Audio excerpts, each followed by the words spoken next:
What's going on, guys? Welcome to Video Chicken Live. We are live coming from Creedmoor, North Carolina on this wonderfully warm day. We got Dr. Crespo in the green room, veterinarian of poultry. So this is going to be an awesome, awesome show. Let's get it started.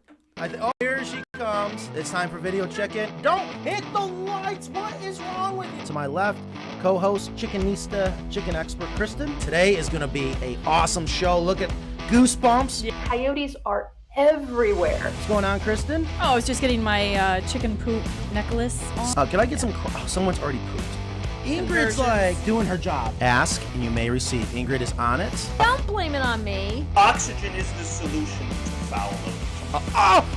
I just felt it on my back. It's warm and oh, God. I knew I was going to have serious problems that, like, the coop remained that much better than the house forever. The coop is beautiful, by the way. I'm not trying to plug your products by any means. Please do. Lipstick, give me a makeup kit. You know, I'll be nice and pretty for the crows. Oh, so let's pull out another chicken. This is like a magic trick. Up to 1 o'clock already. Oh my God. We have a new Ingrid. Memo! I missed the memo. Know a lot of people who do raise rabbits alongside their chickens. Why would you wait till the last minute to pull out your homework? Have we met before? Yep, that's a good one with the cords and everything. This falls right off, and he regrows a new one the following spring. Calm down, Matt. Calm down. Why? This is a really interesting show. Oh, it's, see? Yeah. My fault. I love it. Cindy, you just earned yourself a shirt. I love that. Yes, Matt, you are right. I had no idea what to expect when we opened up that box. And this is why we love what we do. That's my goal, is to really bring people together through chickens. The power of chickens. So.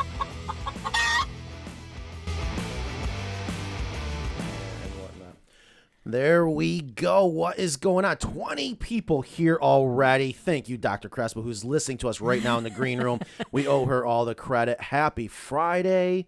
Thank God there was no snow in the Carolinas. Yeah, it was a close call. Oh, my gosh. Yeah, as soon as down here in the southeast, if you even hear about snow, the whole state shuts down. So we were a little worried yesterday that we weren't going to have today's show, but thank you guys for being here. So we are live. It is December 5th, 2025. You. Yes, thank you, Thank you, Nonner. Thank you so I have much. not had a chance to eat yet today. Who couldn't use some more coffee? I know. I probably me. I guess there is too much. I'm not going to lie to you guys. How much have you had today? Oh, I don't want to admit because my anger coach is like, you got to cut back on your coffee. You have an anger coach? Did I say that out loud? I think I need a coach to be more angry. No, you... Yeah. True. Yes. Yeah, Why aren't you angry? I get that. She needs a coach to like get her all riled up. Yeah, I do. I do. Yeah. I have a tolerance level like you wouldn't believe. Oh, no, I do believe because I've seen it. Yeah. And, yeah, you're not kidding. So, I don't get angry. Cool. I as a get too cucumber, angry. Kristen, I get yes. an angry coach. You are connected as the host. What? Oh, I think Jimmy's playing with call-in studio. Yeah, so don't forget, we're going to do it today. You can call in if you have a question you would like to ask us, or more importantly, we got Dr. Crespo, poultry veterinarian from NC State. She's been on the show before. This, I think, is her third time on VCL. I think it is. Every time is great. Yes, it just keeps getting better. And here's what I love about having Dr. Crespo on. You can't, it's like it's the end all be all. Yeah. There's no more of this, well. And honestly, today I really want to get into that, especially because it is December. It is getting cold. There's all kinds of myths out there about what you should and shouldn't do. So I really wanted to, I have my questions I would like to ask. But again, you guys out there, if you have a question you would like answered by a doctor, a veterinarian, poultry, I need another word after that one. Science. She's an avian pathologist. Pathologist. She knows all about the diseases. Oh. She's a teacher because she does the NC State Mobile Poultry Veterinary Unit, which is amazing resource for people in this area. I love that. I wonder how many other places around the country might offer that. I don't know. Well, because it's NC State is a veterinarian school, so that makes this unique to this area. But I mean, they've come to my house a few times, and it's amazing. Awesome. So at about 12:10, we're going to bring Dr. Crespo in. So get your questions ready. Don't forget you can call in. Doesn't mean we can get to all of them, but Jimmy is over there doing the screening. You got that right, Jimmy? I got it. We have someone calling in right now. Oh, all right. Well, go ahead and put them on hold, and we're going to try to get to all your questions, but I definitely want to vet out the questions. But again, it's this whole winter thing. You know, people I think just get it wrong, in my opinion, but we're going to find out. We're going to call this whatever Dr. Crespo says. Okay, so we got. There's also a news story about. Can we turn Ingrid up just a little? There was a fire at a coop. I'm trying to think. I think it might have been in. I have it in my email because I sent it to myself because I thought it was interesting. Hang on. Okay. Well, we're hanging on. Oh yeah, here it was. I'm just gonna say Pearl River. Oh, that's right. Yeah, that's where I had family in Pearl River. So that's Rockland County in New York. So the firefighters. Are you going to screen share? I can screen share. That's cool. Our viewers would love to see because they're here not just listening, but I'm sure they're all watching. Again, hope you guys are doing well. No, is this no? No. Where am I? Oh my gosh, I'm sorry. I got it now. A backyard coop was destroyed in a fire in Rockland County, prompting a multi-department response and a quick rescue effort for the birds. Yeah. So what caused the fire?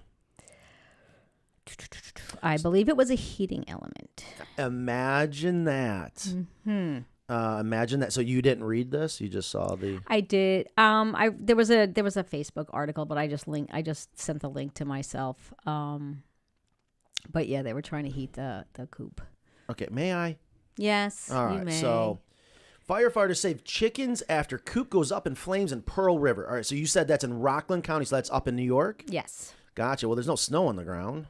It's not upstate. It's only about an hour from Manhattan. So, and then you read through this, and I won't bore you guys with that. But yeah, heating elements. So we're going to get into that. Like, there is a huge risk, in my opinion, with certain types of heating elements. But the question really should be, do you even need a heating element in your chicken coop? And today, before the end of today, we are going to put a final stamp from Dr. Crespo on that answer. That way, from now on, in all our comments, when people argue with us, which I think Dr. Crespo is going to agree, but we don't know. Truth be told, we don't know, and I can't wait to find out about what to do with your coop in the wintertime. Also, I got a list after Dr. Crespo to get through a bunch of stuff. So be prepared for that. So since we started at noon today and not 3 p.m., Ingrid has agreed to stay here until 4:30. She has not. Matt just says things. Oh, I saw. She had a sleeping bag. I think she's staying over. Oh my God! Don't say that, Kristen. And I almost forgot. I don't know if I wore this shirt yet. Oh, yeah. Oh, the pulling, sweeping motion. Oh, look at that, Jimmy. Great shirt. That is an odd color. What color is that? It's called burnt orange. Okay. It looks like a burnt orange. Yeah, it's not. Maybe not on camera. It's better in a Crayola box, I find. No, it's better in Texas for the Longhorns because that's where the burnt orange is very, very popular, which I'm sure you guys are like, oh, yeah, go sports. It doesn't look burnt. It just looks orange. It's called burnt orange, pulling, sweeping motion. What a great shirt, right? Right. Awesome. All right, let's go ahead. So we're going to have Dr. Crespo come in. I want her to come in right now. I don't want to wait anymore. Yeah, let's get into it. Again, if you guys have any questions, leave them in the comments. You can also give us a call. We'll try to get you guys in. And Dr. Crespo, good morning. Hey. Well, actually, good afternoon. How are you doing today? I can't unmute her for some. Oh, there we go. Here we go. Now it goes. Yeah. Oh, there we are. Good morning. How have you been? Very good. Thank you. How about you? We've been good. We've been very, very busy, which is always good. Just learning how to run a business from day to day, building chicken coops and trying to make the world happy. We are trying all of that here too at NC State. So have you guys been pretty busy still with the whole backyard poultry? Especially Ingrid was talking about the mobile service you guys provide. So we are actually re-changing because of the, as you know, there have been some budget cuts and some restructuring. So we are restructuring the mobile unit, and it's going to be more focused. We will provide the service, but it's going to be for teaching more than anything else. So they may be even free of charge. I don't know how it's going to go. So maybe the school is going to go after certain flocks, small flocks. They will select them. We will select them, and we'll take the students. So it will be, some of those will be with very low charge or free of charge, just because of the main focus of teaching veterinarians out there. You earlier on mentioned that there were very few veterinarians available for poultry. And at NC State, we are trying to educate our veterinarians to work with small flocks. So we are emphasizing that portion of the teaching right now. Oh, love that. Well, That you're is always great welcome news. to my house anytime. I got a new coop. I got this big, beautiful coop. Kind of Matt helped me replace my coop, so I'm very grateful for that. And if you guys want to come over, and I know you love to. Get it down, and you will visit you. I'm close by, so I know, if you want to if you want to teach your students. Yeah, and you have a good setting, so it will be a good thing to show this is what you should aim for. Yes. I know. I almost would love to do a live show there. You got Google Fiber, so we got good internet, and that would be, I think, a fun live show. I know we kind of hinted about maybe one day having Dr. Crespo out here, but I knew the weather is not great time of year for that, but maybe this summer that would be a really good show just to go live and see it behind the scenes. And again, I just love promoting what. Just North Carolina has so many great things, and as an animal lover is one of the things. I hope one of my children go and be a vet one day. And I was like, just push them right into NC State down there. All right, I want to get right into it. The biggest thing is, so again, we are live. It's December 5th, 2025, and it has gotten cold, even all the way down here in North Carolina. And there is that big conversation that happens in the world of backyard chickens, and that is, do I or do I not heat my chicken coop? And what I want to do is ask Dr. Crespo for her to give us her opinion on that, and of course why. But first, before we get into that, I want to explain, when I say coop, I'm talking about like a Carolina coop, the entire structure, not just a hen house. But most people in this situation would say, well, I'm going to heat my hen house. And there's a reason why I want to point that out, because that's where I see the major problem that it gets started. So let's start right there. So Dr. Crespo, should someone heat their chicken coop in the wintertime or no? No. So that's the short answer, no. I love it. Honestly, that's all I needed. All right, thank you for your time. Well, is that North Carolina or anywhere? A little bit. So the chickens, when they are adults, when they are fully feathered, and when I call fully feathered, it's going to be 4-6 weeks of age. That's when you have a fully feathered animal. They don't really need the heat. They fluff up those feathers. Many of us would love the goose down feather duvets. So you can imagine the chickens do have not as much as the geese, but they do have down feathers, and they have warm feathers. So that's going to provide for them the warmth that they need. Babies, they do need the heat. There is no question about it. But once they reach about 6 weeks of age, they can go out. They don't need the extra heat. Now, they do need the water that doesn't freeze. So if it goes under freezing conditions, make sure that water is still liquid so they can drink. And also that the coop is insulated enough that doesn't have draft and cold air coming in. Now, they do need some of those coops. They get very much insulated. And then, as we do when we are in a place, you go in the car and moisture starts to build up because the temperature, and then you get your windshields all covered with. So the same happens with the chickens. If you completely enclose that coop, then yes, they are warm, but at the same time the moisture comes up, and because moisture comes up, then start to have ammonia building up, and ammonia may irritate their throats, may irritate their eyes, and then they are more prone to respiratory diseases. So Matt is so excited right now because you have no idea. He's containing himself quite well. He's so excited because he's said this so many times, and he just feels like he has been so anointed and vindicated by you. Oh my! You right have no now. idea. Because I mean, people think like, oh, we'll insulate it, and they don't realize that that does build up moisture. And your car analogy is just a perfect analogy for that, for people to really understand that. I'm sorry to interrupt you, but I was watching Matt like bursting, and I had to say so before you went on how great it is. But continue, because this is so educational. This is and so is important. there a point at which you would heat it? I mean, people say, well, you know, I'm in such and such state. I'm different. When is too cold? Yeah. You know, I live in Washington State. It gets cold up there in the mountains, and the chickens love to go out in the snow. They don't like when it rains, but they go out and they go on the snow and they peck at the snow. So I don't think it's too cold when they are all grown up. It's not too cold. They will eat more feed. It's a little bit of a stress, but I would not be if the house is well insulated. And again, it has to have some type of ventilation. So has to be some to leave that moisture to get out of the coop. I would not put a heat in those houses. Ideally, when we are talking about ideal temperature for a chicken, anywhere between 55 to 65 in a coop is great for them. I would not bother at all to do anything. And the chicken's body temperature is higher than ours, right? It's like very 100. high, yes.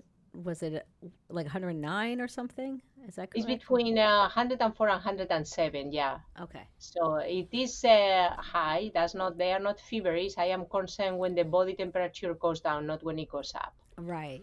Okay, so I want to, and Dr. Crespo, I can't thank you enough because you got into the details, which is what I love when you started talking about, because I can understand this is a little confusing to our audience, to people that are especially brand new to getting chickens, and God knows there is so much information out there that everyone claims you got to do this, you got to do that, and that's why, guys, I can't thank Dr. Crespo enough, because here it's coming straight from a veterinarian, and she's breaking it down where it's really that simple. And yes, I love the analogy of a car. So I want to recap real quick on that beginning statement. We do not want to heat the hen house.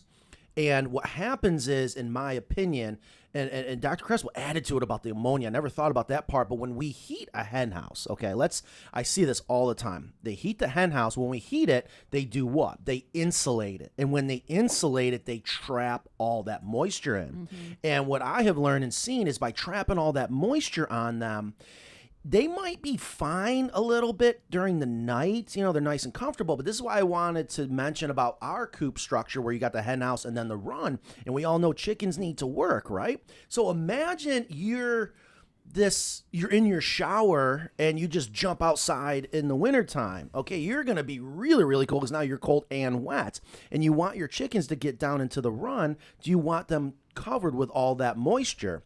And that's what happens when you heat it even more, because now you got condensation, you got that contrast between hot and cold, and now you got that quick, shocking change from the hen house down into the run. So I just absolutely love that Dr. Crespo said you still gotta let it breathe. Now, what does that actually mean? Because we always talked about it, and Dr. Crespo mentioned again, you gotta stop the wind chill. That is critical, and that's why all of our windows shut.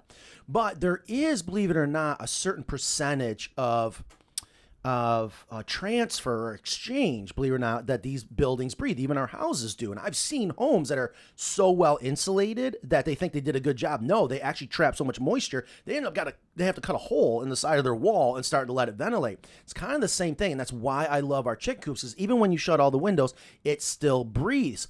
But we talk about this a lot, how sensitive the respiratory systems are on the chickens. When you trap that in even in the wintertime, yeah, that makes sense. You're trapping in the ammonia. Mm-hmm. Well, and I wanted to ask you about this too. When you get the kind of moisture, that's when you worry about like frostbite on the wattles and the combs and stuff. Mm-hmm. So with things like leghorns and the chicken breeds that have like a big comb and stuff, is there anything, like, I think that's what people think, like, oh, they're going to get frostbite, they get those little black spots, and people freak out about that. Is there any credence to that if you have a flock in a cold climate with big combs and wattles, or is there something you should do like Vaseline or something that you could cover them, or is it even necessary because these are barnyard animals that have been around forever? I would not cover with Vaseline. I certainly once the water start to get there and the moisture, it's going to hold up some colder than usual. So yes, it can freeze. But if it's dry, and usually when you are below freezing temperatures, the moisture in the air is very low. That's your problem. So you don't want to build up the moisture and then it's going to freeze on your comb. So Right. I would not do any Vaseline. I let them do their own thing, and I would not add the prevent that water moisture or something on their feathers, because then it breaks down the insulation layer too for them. Like I said, they fluff up, but when you have moisture, those feathers just like kind of Right. go down, and then they will not insulate as well. So you don't want to add any moisture. Oh my God, what a great point. Okay, back to the shower. Okay, so we're going to dry off, but let's dry off with a wet towel. That's basically what she's saying. I never thought about that. It just makes it that much worse by trapping in that moisture. Right. Now they're down, that there is there for them to stay warm is going to be that less effective. So ventilate. Summer, winter. So there's a few people on here that said, like one is JoJo Jones in Ohio. I'm going to bring this comment. She said, I have a heating element in my coop right now and it's turned on and it scares me all the time, but I'm worried my chickens are going to be too cold. I'm in Ohio and it's so damn cold here. I mean, is it really a question of us anthropomorphizing these animals and thinking that we're so cold, they have to be cold? Is that what it comes down to? Yeah, I mean, we are not covered with fur. We are not covered with feathers. So that's probably one of the things. Is like we wear clothes because our skin is very thin in hair, or we certainly don't have feathers. So I think it is part of we portray how we feel to our animals. Right. I do think we overheat them many times. Like Ingrid said earlier on in the show, that body temperature is higher than ours. They don't sweat like we do. There is no sweating there involved. They fluff up those feathers. So they should be, if there is no draft in the coop and it's well insulated and ventilated just to remove that excess moisture, there is no need for a heat element. I repeat again, now the water must be liquid, because what the risk is now is, because it's in Ohio may get very cold, that water freezes. So what this person, what they should do is make sure that water that's where the heat element should be, to keep that water warm or liquid so they can drink. Gee, Matt, do you have anything like that? Oh my gosh. I mean, listen, I mean, it's just that simple. That's why we do what we do. And that's the whole goal in today's show, is for people to hear it from a veterinarian that is an expert in poultry and teaches this to students. And it's really, if you really listen to what she's saying, it's really just that simple. But everyone's coop is a little different. Yeah. And I've always said, the success of having backyard chickens, I am such a believer, it's about your setup, it's about your coop, okay? And I'm reminded, again, thinking about comments that I see on social media where they say, well, I heat my hen house because I got to keep the water warm. So, Dr. Crespo was mentioning, yes, we got to make sure that water doesn't freeze because the chickens still need to drink. But when you look at a Carolina coop, this is why I love what we do. We don't have the food and water inside the hen house purposely. We don't want it inside the hen house. I want it down inside the run. So where it might get a little tricky is when we talk about a coop, most people probably let their chickens free range, but their water system might be inside the hen house. If they do that, I'd think even if they use one of our systems, where that's not going to affect the actual temperature, the negativity that can come from heating the hen house, if you're not heating the hen house. But in our situation, having that heated water source down inside the run, I think it makes it just so simple. The other thing that Dr. Crespo mentioned, this is where it gets, I can't emphasize this enough. There's a difference between temperature and wind chill. All right. That is there's such a difference. It's the wind chill we got to pay attention to. And again, that's why I love our coops. I'm sorry. They still ventilate. We close off those windows, but we still have a chimney effect. We don't close off the ridge cap, so we're still allowing the hen houses to breathe. I sometimes think the reason why people run into problems is because they just cannot accept it's just that simple. Yeah, as a lazy chicken owner, I like that, sometimes doing less is better. Yes. Yeah. I see it all the time. If you don't heat, that's less effort. Right. So I do want to get back to, there is a question that does come up a lot, and I just want to make sure we get a really clear answer, is going back to what might be too cold. So let's say, perfect situation. We got a Carolina coop, and, the windows are closed on the hen house. And furthermore, on our run, we got our wonderful storm shields. Okay, so we're blocking the wind chill in the run area. We're allowing consistency in temperature from the hen house to the run. Is there a time, Dr. Crespo, that it might be too cold?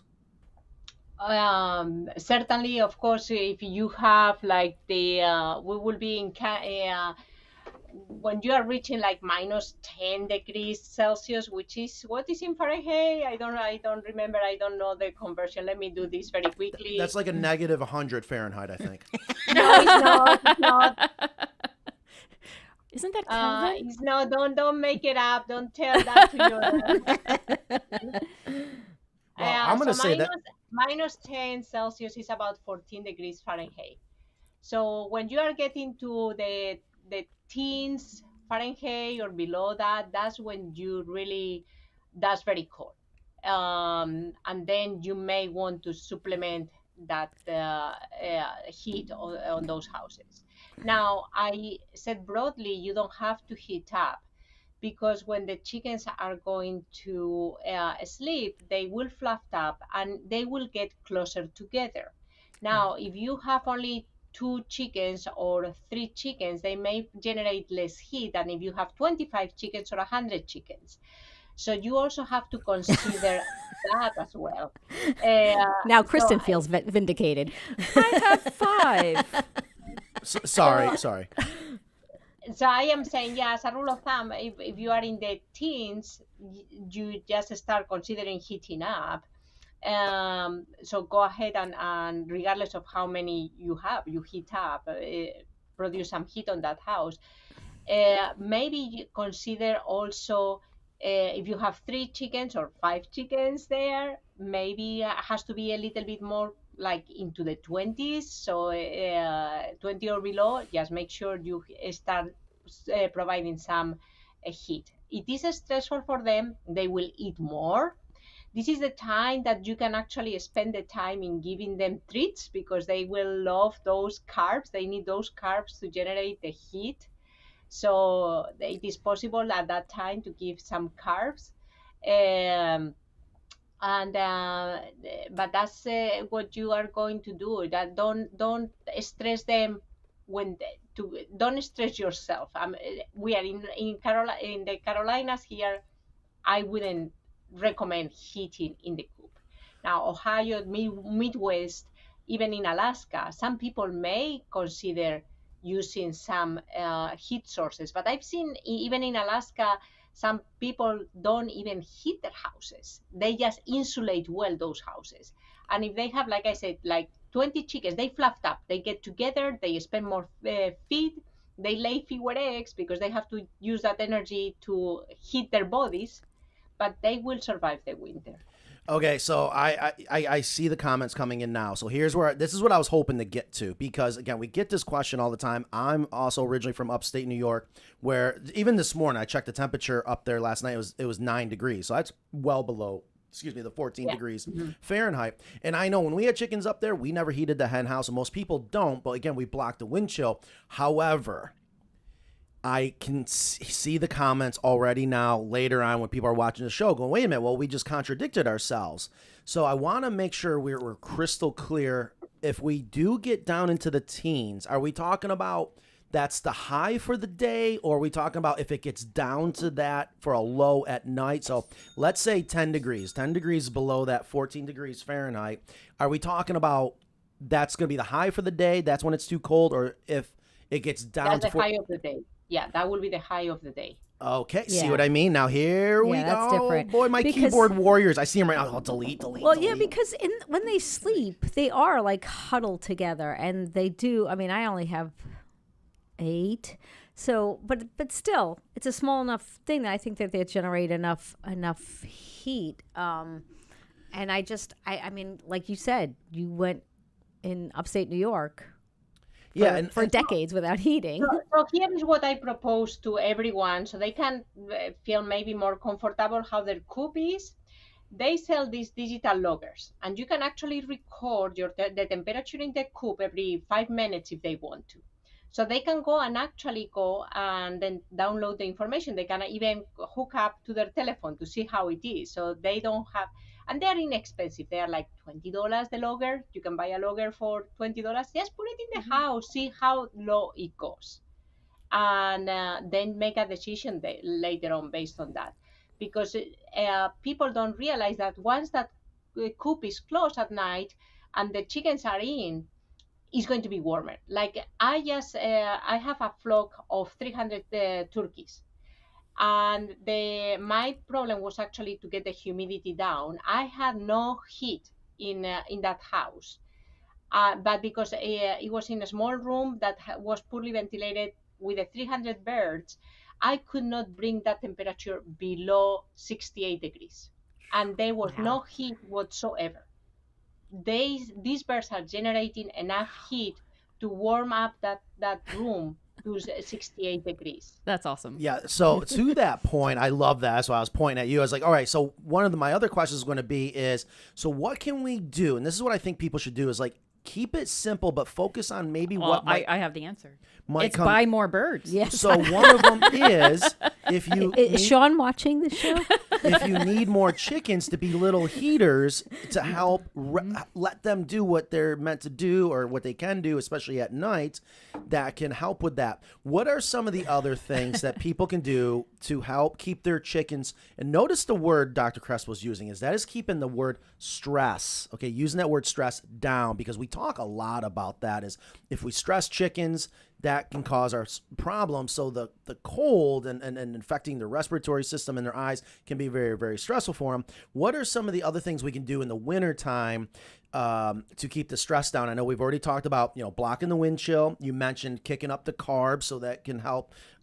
She mentioned several times the water. Producing heat, making sure they can drink water, adding some more hens. What are some other things people can do? Hens. You can make the space a little bit smaller, isolated, so they are actually in a smaller area rather than having the entire area. Okay. So now when you say a smaller space, are you talking about, because that's at night, right? I always fixate at night because that's when it's going to be cold. Okay. So we can have a partition wall that is added onto a chicken. Oh, I can just see the calls right now. The sales girls are like, Matt, please don't. Yeah, right. Okay. So a little bit of a smaller area, and that makes sense because then they don't have to work so hard, maybe making that warm naturally. As far as like bedding, I know, people really love a product that we sell called Healthy Straw, and they like to use that, especially in the run. Is there any benefits to that ultimately to help keep it, let's say, down inside the run when chickens are active? And it can still get really cold. I mean, there's many days we don't get above 14 degrees in many of the states. That's their high. Can bedding help with things like that? So bedding helps, and the important thing of the bedding is that absorbs moisture. So that's going to reduce you the ammonia. So if you can use the bedding under the roosts, that's where you have your area that is going to get very dirty. It's going to get around the drinkers and around and under the roost. That's where you are going to have most of the feces on those birds. So you want those areas to be as dry as possible and as warm as possible. So yes, that bedding is going to help. They are not going, if they have roost, they are not going to be down on the ground. They are going to roost up. So the bedding is not going to influence that much. It's just insulation for the floor, maybe. But the nice thing of doing the bedding is to reduce the moisture. That's what is really what we are using it for. Okay. Now, speaking of the roosts, and here's where, again, shoot me straight. I know in Carolina coops, our ultimate goal is to make everyone happy with a one-size-fits-all. So let's talk about the roost bars, okay? Because this is the other one that comes up a lot, that people say our roost bars are too wide. They say they're not wide enough. And, of course, trying to make the world happy is very, very stressful. Is there a one-size-fits-all in your opinion as far as the width? Do we have a roost bar in here? Jimmy, can you grab me one? And I'm actually setting Dr. Crespo up for another soundbite. It's like, yes, I see that. A good... for the width of the roost bar, you remember ours is wrapped in rope to help prevent bumblefoot and things like that. But what, in your opinion, is the proper one-size-fits-all or is there a range? Actually, no. Let me ask you this. If someone's building their own coop, okay, and they don't have to worry about the one-size-fits-all, and let's say they are up north, okay, what is the right width of roost bar to prevent, supposedly, maybe it doesn't. They always say go a little bit wider so that they can cover their feet to prevent frostbite. Mm-hmm. So when the chickens sleep, they actually rest on their keel bone, so on the chest. That's how they sleep. So they are not like the finches or the canaries that they claw around the roost. They actually go more like more flatted, or they can wrap around, but they like to rest on that keel. That keel bone is important for them to rest. So if you have a pullet or very light chicken, like one of the European breeds, like the Leghorns or the Andalusians, that they don't ever put weight on. They are excellent egg layers, they never put, but they are nasty. They are nasty too. They fight with the other ones. They have a character. So those ones, you can go the 1.5 inch roost, and that would be fine.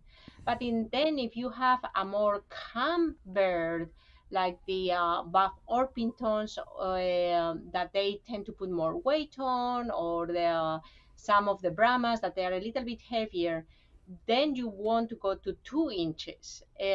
So it depends of the age. The pullets are lighter, so between 1 and 1.5 inches is fine. If as they get older, like us, I mean, to me, when I was a baby, I had my crate, and you have a toddler's bed, and then you have a twin size bed, and now I am at the age I want a king size bed. So the chickens, they are the same. As they get older, it's better to have a little bit wider. So 2 inches will be all right to have it.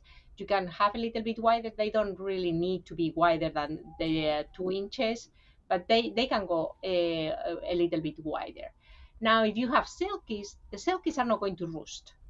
So, Thank you. Again, vindicated. Thank you. And I don't even have to lead up to that. I was going to bring up the whole silky conversation for more audio bites. Guys, folks, listen to what Dr. Crespo just said. Finally, it's not just me. Silkies will not roost. And by them not roosting, in my opinion, causes so many problems. Well, you get pooped upon. So real quick, so she said 2 inches. Now, here's one of our roost bars. Look at this beautiful rope wrap Douglas for a roost bar. And ours is 2.5 inches wide. And I have found that is the one-size-fits-all optimal width, where it's still good. Good job. Thank you. Good So I job. just want to get, again, Dr. Crespo's blessing on this.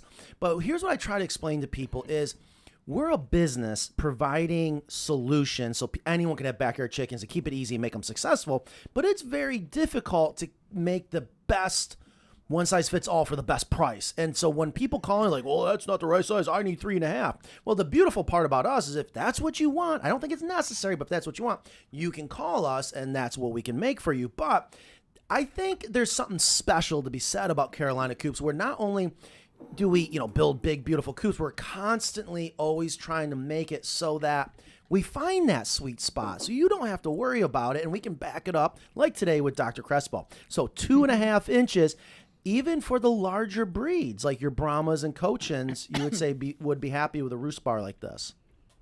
Yeah. And the thing I like of the roost that you built is the rope. So the nice thing of that rope is also serves almost like a place that they can clean up their paws, and they don't have splinters. So two things there that are good of having that rope there, a little bit of cushion, cleaning up the paws, and not getting splinters on the paws, which may predispose then to bumblefoot. Oh my God! So this is like a doormat for them. I'm shocked that it doesn't get dirty. I don't know how that happens. It gets dirty, but then they push it around and everything. Or it dries up and falls off. Well, when they're listen, folks, when they're babies, just like you would just think that it would, but I haven't noticed that in my coop. Well, exactly, because you have adult hens.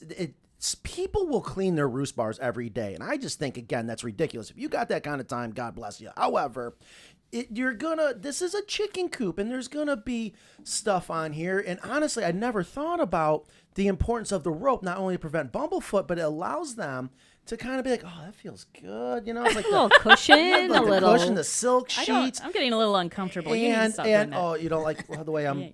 Oh, I'm sorry. Now I wasn't finished yet. I had my grand finale. You can do that off camera. That they can actually wipe their feet. I was wondering what you would do. Hold on. This is huge. Our roost bars offer them to keep their feet clean. Oh.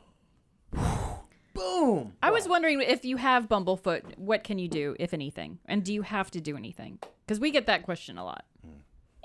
So when you have bumblefoot, what I look at the bumblefoot, I look anywhere in the environment where they may be injuring. And if it's one bird, it could be one bird, but many times it are multiple birds. So that means that something is not set up properly for those birds. I've been in a coop where the ramp into the coop was made of a wooden plank, and you know how they put those steps, those transverse pieces of wood? Well, sometimes they get splinters. So I said, remove all those like little steps and put the, it is like the tape, anti-slipper tape that you use, that you can buy in Lowe's or any of the hardware stores. So I remember one client that they had bumblefoot, and then we went later on and said, you know what, after we replace it with that anti-slip thing, which is almost like filing paper. Oh yeah, right. Filing paper. And they say the chickens go up and down more frequently now. So it was actually, they were enjoying going up because they were not losing traction.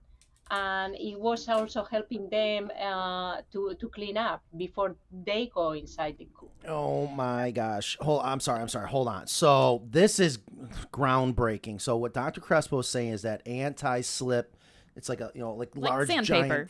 Sandpaper, nail files, whatever. So, okay, hold on. First things first. So great point. If many of the birds are getting bumblefoot, absolutely, it's got to be an environmental issue. What's going on with your coop or where your birds are going? And one of the things I want to point out, like our ramps, we have the cleats, okay? And this goes back into the old debate, what's better, the ramp or the ladder? And again, we have these debates because we got to make everyone happy. I mean, I've had engineers call up and tell me my pitch and slope's not right and you got to do this, do that. It's like, oh, geez, okay, I'll make you a custom one. But we actually round over and sand and smooth those cleats to prevent that from them ever potentially getting splinters. However, you're saying that you could take a flat plank, put down the anti-slip tape, if you will, and that the chickens will use that to go up and that they will end up using it more. Was there a particular angle that you would have to keep that at? I don't remember what the angle was, so I apologize for that. I can't remember the angle. Now, you mentioned about the rounding the edges, which is perfectly fine and recommended. Also consider checking if they decide to go on that route, that the nails are not poking out. Because, over time, those nails start to come out and they get rusted because they're exposed to the elements. So just make sure that those are not there, that they are maybe they're responsible for the injuries. Okay, I'm sorry. I'm gonna give myself the golden bell. I'm sorry. Holy cow. Think about this. So Dr. Crespo, you're so correct. And I've seen, especially, it takes me back when we started building chicken coops and other people were coop builders. I couldn't believe people would have nails sticking out and poking and this and that, which drove me nuts. On our ramps, we actually, I don't talk about this and I should, and I'm gonna now. We actually filled those nail holes so that it's completely protected. But more importantly, think about what she just said with the setup. Our ramps are protected by that roof. So they're not going to have the wear and tear like an exterior ramp would be completely exposed to the elements. It's going to happen no matter what you do. But think about that. That alone, by protecting that ladder, that ramp with the setup that we have, allows you to not have to worry for so long about that causing potential problems. Yeah. Wow. Now, if they do have bumblefoot, do you have to treat it? It depends how severe and whether they are not bearing weight or not. So if they are, many times they will get, look at the paws, and some of them, they have like a little web in between the fingers, and then the dirt just accumulates in between them. It's not really a bumblefoot. People think it's a bumblefoot, and you just squeeze from the back and then the dirt comes out. But of course, bacteria can always accumulate there. It's in that little web in between the toes. If they are not limping, I would not treat them, because you may actually create more problem. I've seen many YouTube videos where they just open and they remove the caseous exudate or the exudate that is inside. Birds are not going to tell you, ouch, it hurts, but they have pain too. And by doing it in a non-sterile way, we may actually introduce more bacteria in that food. So I try to be as conservative as possible. So if the birds are not limping, but you notice that they are getting still the calluses and a little bit of swelling on the paws, start to look at the areas, may provide softer surfaces, like more bedding maybe, some of the perches that they may use, different size perches, so they can select what they want. The rope around that roost, it helps as well. So look, make sure that the environment doesn't have like very wet areas or pine needles at all, or rocky, that may injure those feet. So just look at the environment. Where can these birds get those bumblefoot, and just treat it in a way like the environment. If they start to be limping, what I find very nicely, you may want to start doing softer on their paws. And what I found is, those big donut type of callus pads that we use, the big callus that they are round like donut, that you, Dr. Scholl or whatever you can find in the pharmacy. So I put those on the bottom where that area is, just to give some area that they are not stepping on that swollen area. It's similar to when you have a shoe that is small and you have a little bit of callus or a blister, and you want a little band-aid. So it's kind of like that. So to give a band-aid there, and then just wrap it around, and so it just gives just a little bit of cushion while that swelling goes down. Would it heal on its own? Would bumblefoot heal on its own? Because it's a staph infection. Yes, they will. There may be some swelling, because then it's like for you, your blisters heal. But if you wear shoes for a long time, you get calluses, and the calluses take a long time to actually go away. The same happens with the birds. So if it's a chronic area where they are just stepping on the wrong place, that's the way the body actually is responding to protect for further injury. They are going to get like some healing tissue under the skin. So you are not going to be able, there is no bacteria, there is nothing. Feel it first. Is it feel warm? So if it feels warm, then you may have to consider, what can I do? There is an infection in there. But if those feet don't feel warm, there's probably not an infection. It's maybe the body is making that healing tissue, that callus formation. So it's not really an infection. That's a great tip. Just feel the feet. I mean, that makes so much sense. Okay, we are already at 12:49. I can't believe how fast the time has gone by. Dr. Crespo, how much more time do we have of yours? I have booked until 1:30. Whoa! We are ready to rock and roll. All right, as promised, folks, we are live. It is December 5th, 2025. We have Dr. Crespo, veterinarian of poultry. She's an expert in this world. And as promised, I wanted to have you guys ask some questions. So we vetted through some questions. Do we want to bring in a caller and try this for the first? You want to do the call and then you want to do a call? Do we got a good some candidate, questions. Jimmy? Yeah, we have a call. Dr. Crespo, do you mind taking a live call from someone? Go ahead. Okay, I have no idea who it is and what the question is going to be, but hopefully Jimmy's like, yeah, this should be a good one. It should be a good one. This is back to a new feature we're trying. Again, folks, if you're watching us right now and you want to call in, there's a chance we can bring you on the show. And, of course, ask Dr. Crespo a question, 336-LOVE-VCL. Trying to connect. Oh, there we go. Are we live? Caller, are you there? Hi, Ken. Are you on? Did we lose Ken? Did we lose Ken? Ken, are you there? Oh, no, he's here. Hi, I'm here. Oh, hi, Ken. How are you doing today? I'm doing well. I appreciate you guys taking my call. Absolutely. Where are you calling from? I am in South Florida, Martin County, actually. Very nice. We love South Florida. You are live. What is your question? I'm a first-time owner. We've got the Americano, I think it's the name of it. It's an 18-foot by 8 run with the hen house and the egg hutch. And my kids are going to do 4-H. We wanted to try chickens. Everybody's really excited. We ended up with 3 chickens that were already 6 months old when we got them. So it was a new environment, and I want to let them free range. We have 5 acres, but right now I've left them inside this new coop for 2 weeks just so they know that's the safe place. But they don't go up into the hen house, and I've been afraid to let them outside just thinking they're going to book it and not even know they need to return to this place. So how can I condition these guys to understand what's going on? So I don't know where they were earlier or what the coop was before. Oh, do you hear Dr. Crespo? That's the one thing I wasn't sure. Yeah, I can't hear her. Actually, the whole time I've been on hold, I hear you guys reiterate what she says, but I never hear the answer. Oh, shoot. So I'm going to have Dr. Crespo answer, and I apologize. Stay on the phone, and I will...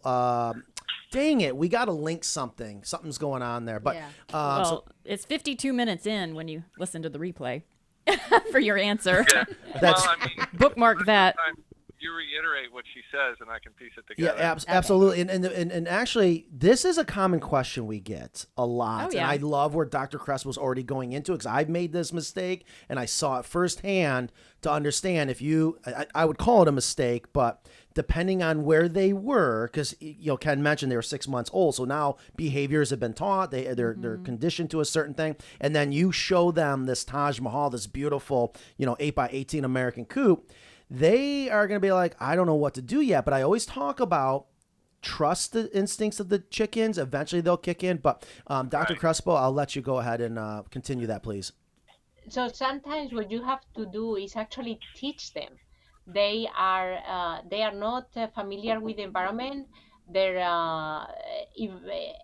what we do many times when we are moving commercially, even from the pullet house to the layer house, we actually have to teach them how to go up to the roost. So manually, you may have to go and put them inside the coop and then close the door and then leave them next day, open the door until they start going on their own.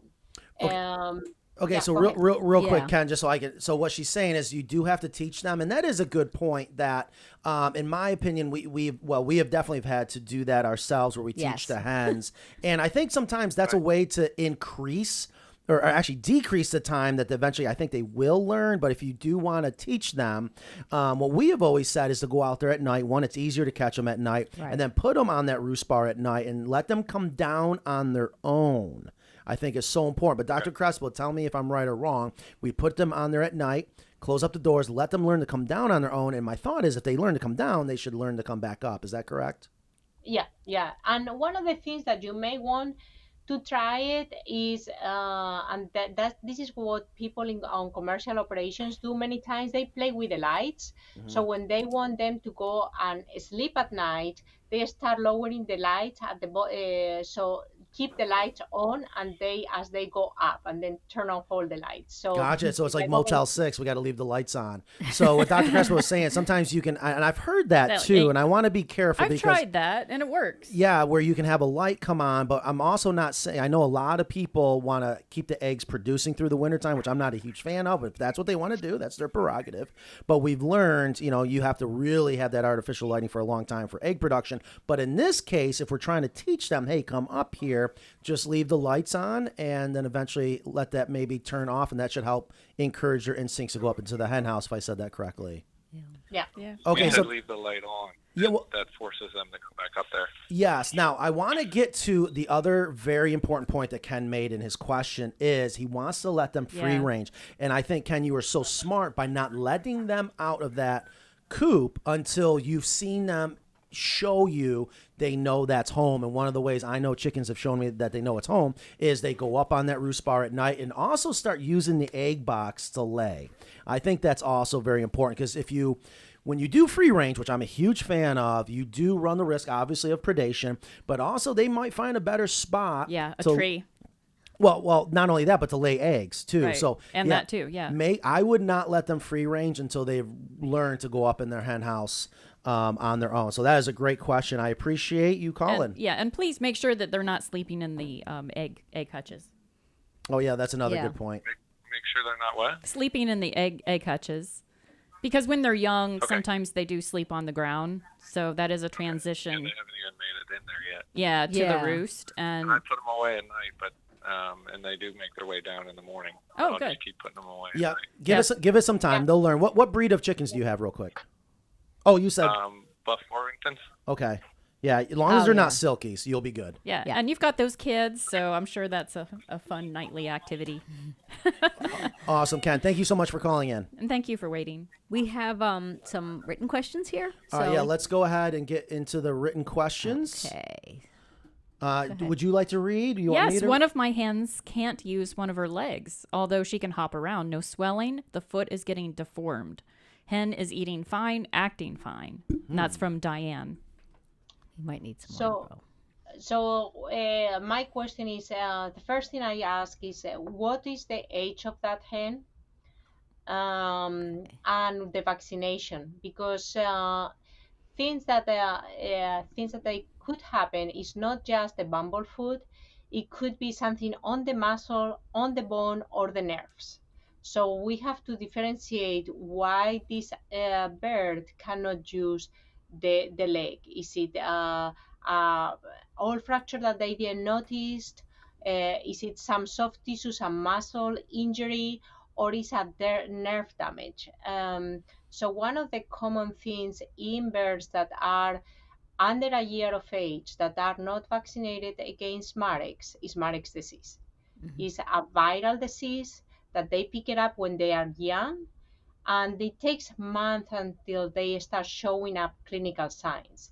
And this is a lymphoma. This is a type of tumor, and unfortunately, we don't have a way of treating that. So I would recommend go to the veterinarian if you cannot feel like there is no swelling, there is no heat on the foot pad. See if you can go to a veterinarian and have more diagnostics done. Just to at least rule out, is it a fracture or is a muscle problem on that leg? Does that bird has a grip or is just completely not having the grip?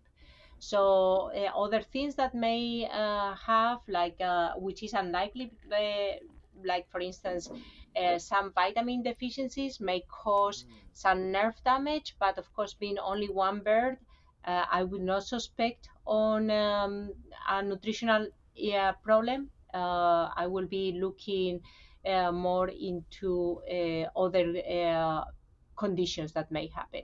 But check just because check where you obtained that chicken from, and ask for the vaccine. That's actually the vaccine I recommend for all the chickens is Marek's vaccine virus. This given at day of age, or sometimes is given even in ovo. So, which means it's in the egg before the chickens hatch.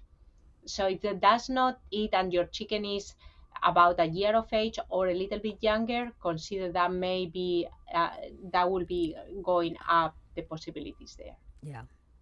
Yeah, that is I know That's a tough one. It is, because when I didn't realize until it's actually happened to me that Marek's will present itself with a limp and sometimes even like eye issues and things like that. But the limp seems to be, or the leg, not being able to use one of the legs seems to be pretty consistent. I've had a couple of chickens that have had that. One was supposedly vaccinated and still got it, but I got it from a hatchery, so who knows? It could have gotten missed or something like that, or whatever the case is. But yeah, it's like until that happens, you don't realize that is. And I remember one of your students told me that usually at like 18 months or a year and a half, they have, because they've been exposed to the elements, that even unvaccinated chickens usually will have immunity against Marek's after that age. Is that correct? Do you find that to be? Usually once. So with the vaccination, we call, or no vaccine is 100%. Right. There is always some percent of vaccine failures. That's what we call it. And the vaccine failure, it could be because we missed vaccinating the bird, or maybe we vaccinate the bird correctly, but then the bird was exposed to the wild strain of the virus too early. Or maybe it was too contaminated in the environment, so the vaccine would not be able to protect. It just overcame that vaccine. So there are several reasons why a vaccine may fail, even if it's in there. Usually the being exposed and the vaccination, it does not prevent the infection. The vaccination, what prevents is the clinical signs and the development of the tumors. So birds that are vaccinated may pick up the virus, they may shed the virus, but they never have the disease of Marek's. But of course, if you introduce birds in on your flock, the older birds may be already vaccinated, shedding the virus. If you decide, no, I don't have problem with the Marek's, birds that are not vaccinated may develop problems with Marek's because the older birds are passing the Marek's virus to them. Oh, okay. So there is even with, say, bantams or Kristen hatched chickens that weren't vaccinated and somehow ended up in my yard. It's your fault. No. That's why she was so pissed. No. I didn't think about that. No. I just asked. But if the chickens have been with the flock for or they're a year and a half or 2 years old, the chance of them getting Marek's. Yeah, so they are more susceptible as they are exposed to the virus younger. And then there is a natural resistance to the virus. Right. And of course, even if they are exposed earlier on, but it's a small number of the viruses there, they build up immunity against the virus. Okay. So anything after a year and a half of age is unlikely to be Marek's. That's why I was asking. It's like you didn't say what the age is, but I want to know what the age is. After a year and a half, it's less likely to be Marek's. We have to look into other conditions. Right. Okay. Also, I wanted to bring this question in real quick with Laura because this is a question I get a lot. And I know there's your typical answers, but I wonder if there's a little bit more to it. So Laura asks, need help with getting thin-shelled eggs. I feed Scratch and Peck grub pellets. You're welcome, Scratch and Peck. And have free calcium available, but eggshells are thin. More options. So, Dr. Crespo, when there are times that, and even the other day I said it too with Non, like here where we have chickens in the Enchanted Forest at Carolina Coops, truth be told, we hardly do anything. We give them food, water, table scraps, and knock on wood, hardly ever do we have any problems. Even the eggs come out spotless and the shells are perfect. But there are times that customers will call and be like, and I'll ask, I say, send me a video, and it is very, very thin. Even when they might be using a feed that says, calcium booster, this and that, because you think, okay, if the shell is thin, then it's got to be calcium. But talk to us. What do you tell people when they come to you, assuming they do, that, hey, my chickens are laying really thin shelled eggs? What's the advice? So there are different reasons why a chicken may lay thin eggs. One of them, sometimes they may have diseases in the oviduct that prevents that shell gland to deposit enough calcium on that egg. So that's one of the reasons because of disease. Another one may be because they lay very large eggs. So the larger egg, they put the same amount of calcium on the shell in a pygmy egg versus a jumbo size egg, which means that it's going to be a thinner shell in those larger eggs than they are in the smaller eggs. That's another thing. So that's the possibility. Now, in the summer, they may eat, the chickens, most breeds are going to eat to fulfill their energy requirements. So if we give them a lot of treats, they are done with the energy, they don't eat anymore, which means they are not getting all the protein and all the calcium they need.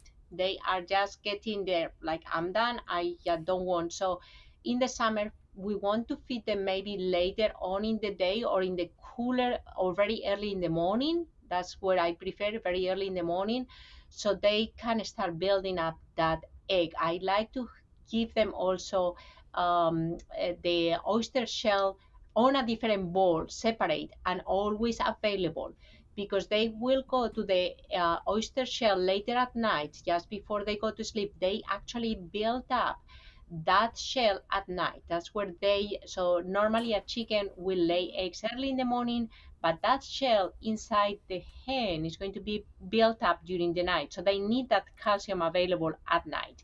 If you are giving and mixing all the calcium with the feed, they may not get the calcium when they really need it. Right. So things like in the summer, early in the morning, you may want to increase a little bit more the protein and reduce the carbs. So not so many treats in the summer. So they eat more of their feed. So they put the shells. That's where I will think that I will go, and always have that oyster shell available. Right. So let me ask you real quick. One of the things I've noticed, and I would love some clarity on this, and Laura mentioned scratch and pack, that I've noticed there's chicken feeds out there that look definitely are, very high end, if you will, very maybe fresher, not as, maybe don't have as long of a shelf life, whatever. But what I've noticed is it looks like birdseed. Like you got all these different types of food where it's not a pellet. And I often wonder, I find people have some troubles, like with thin shells or maybe some other issues, when they're feeding this very high-end food, where I swear to God, and I'll sit there. Like a whole grain. Well, I'll watch the chickens go through and eat only what they want and not get what they really need. So it kind of ties into what Dr. Crespo is saying, which is why I like pellets, a good quality pellet food, because that way I know they should hopefully be getting what they want. Is there truth to that? Yes, it is true. They are very picky eaters. And they will, they select the food and they love the corn. It's like you love candy or maybe chocolate cake. I don't know what you guys like, but we have to eat other things too. So they will choose. So I recommend anything that is scratch like that to give it as a treat, occasionally as a treat. We all like it. And use either crumble feed or pellet feed as the base for those birds. So they eat everything and they cannot select the nutrients or the feed they want. Now, that makes sense.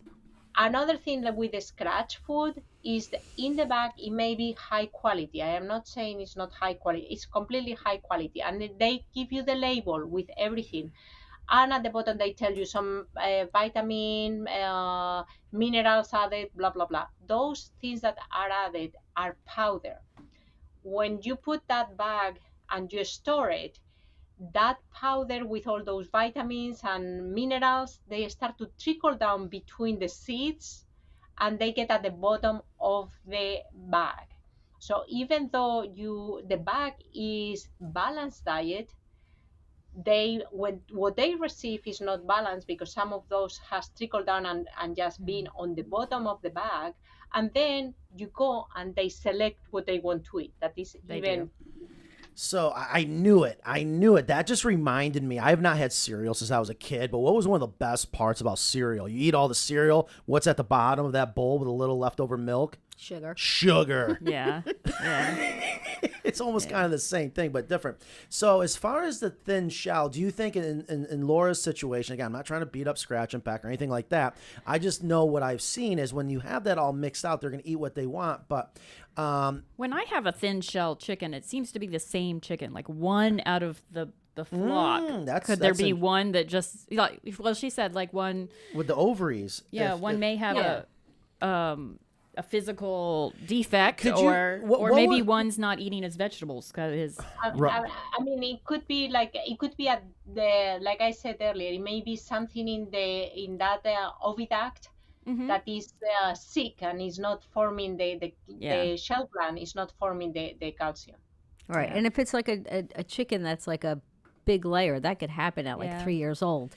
Yeah, for sure. People don't realize that it happens a lot quicker. And another thing that happens in the summer, I mentioned about the heat that they don't eat, but the birds pant, which makes them, and I don't know how many of you do chemistry and they understand about the pH, but what it does, it becomes what they call alkalosis. And so they are trying to reduce the pH because the calcium carries these positive charges that they make it more alkalotic. They actually remove calcium from their body. They try to remove more calcium. So in the summer, in addition to not eating everything, they are hot and their body is trying to remove those positive charges to lower that pH in their body. So definitely you need the summer is a bad time for soft shells. Okay. Very, very interesting. Starting to get a little over my head, but I'm following along. That is so interesting. Real quick, I wanted to talk about Joy's point here, because this is something, again, I know this is going to turn into a much bigger conversation because I've always been kind of with the right setup with the coop, getting back to wintertime, that you should not have to heat your hen house, but I can only imagine too cold does get too cold. That 14 degrees Fahrenheit, now I can imagine a lot of listeners going, oh my gosh, again, we talked about that being a low. We're not, that would have to be the high for the day. Let's paint a scenario real quick that, we have a coop that is a Carolina coop and we got two worlds. We got the hen house and we got the run area. We're going to close off the windows on the hen house. We're going to put up the storm shields. And what I like about that is we're blocking the wind chill, but also we're providing consistency in temperature from the hen house to the run. But let's say we got that set up and we're not going to see above 10 degrees for like 3 weeks. And that's the high. You mentioned that it is okay to supplement or introduce some type of heat source. And would we want to make sure that heat source is only in one area, or would we want it in both areas, the run and the hen house, so we have that consistency? Or what would you do if you had one of these coops and we were like, okay, we're in for a cold spell, let's do what we can to keep it warm? I mean, and me being the science of me and the geeky and the weird person, I really like to have information and numbers. So I really like to have those loggers, and they are very inexpensive. You can and it's fun to have them. I actually just as a side thing, I was just checking why one of the rooms in our house was heating up more than the other one. We were playing with air conditioning, so it was actually fun to see that. So you can buy it for anything and you say, okay, how really cold it gets? Does it really get to be like in the teens in the coop? Do I really need to put it there? Even though it's outside, it may be inside the coop, maybe warmer and doesn't need the heat. So that's where I will be. Outside the run, they will go out if they are okay. Like I said, I've seen them with the snow, playing with the snow more than with the rain. They don't like the rain. They love playing in the snow. My chickens did not like the snow at all. Didn't they? And I've had a lot of chickens that like the rain. It's so strange. They're all different. Let me ask you real quick. What is it you're saying? Logan, the logars? Loggers. It's like a log. LOGGER. It's a logger. Yeah. So it logs the A temperature. temperature log. Oh, loggers. Yeah. Yes. Okay. Yeah. So just any type of digital thermometer. Yeah. Okay, I thought maybe With that the was a history. name brand. The thing with the logger is that it doesn't just read, it actually saves the information so you can go in the morning and check it out. Yeah. Oh boy, I don't know if this would cause. I mean, I love data No, too. that's very inexpensive. Very Well, inexpensive. well, okay. So here's what happens in the world of backyard chicken coops at Carolina Coops. Is I can see Nan and Mackenzie just dropping their heads right now, going, please don't, because if people start to get this data, I know how people are. We obsess over going, oh my God, it went down a degree, and now we got to go out there and fire up the heat source or whatever. I really, and again, going back to what Joy said, is she's, gets very, very cold, but she's got a Carolina coop. It's got the bedding. It's got the storm shields. I think chickens will do just fine. But again, if we're going to get back to, okay, we do need to do something, you're saying, okay, the scientist in you says, I need data. Okay, I can dig that. That makes sense. Let's say we have the data and it's cold. It's really, really cold. What should someone do, if at all still, actually introducing some type of mechanical heat source? And would you recommend those like flat panel ones? Yeah. And it's okay to say still don't do anything. Right. That's okay. But I know there's going to be a lot of people out there. Like someone was saying sweeter heater, another name drop, you're welcome. And I still think on Ingrid, the fire that happened in that chicken coop. Yeah. I find it, and because there is so much wood and there is shaving, sometimes they get very dry with those heat sources and electricity. I am concerned about getting the fire in and then causing more of a problem for the chickens than anything else. Right. And they also jump around and they kick the heat source and stuff, and it's basically kindling in there. I mean, I would be very nervous to do it as well. Yeah. And be careful too, because some of them, the people use even with, I've seen if you keep them in a small area, and I have done it with babies, and almost you just put and there is no incandescent lights anymore, but incandescent lights very close to the ground is enough to provide enough heat for babies. So it's going to be enough for almost the adult, for sure it is. But things that I will maybe in an area so they can choose where, if they want to go closer to the heat area or not. Let them move and then choose what they want. Do they need more? I mean, it's like my husband sleeps warmer than I do, and he doesn't need as many blankets. So you don't put the same type of sheets and blankets over everyone, because we have all different temperatures. So the same, the chickens, just give them a space for them to choose things that to consider. For instance, if I'm going to do a heat lamp, I'm going to use one of these ceramic heat lamps that they use for reptiles. They don't give any light. They just a source of heat. Some people may use these red heat lamps.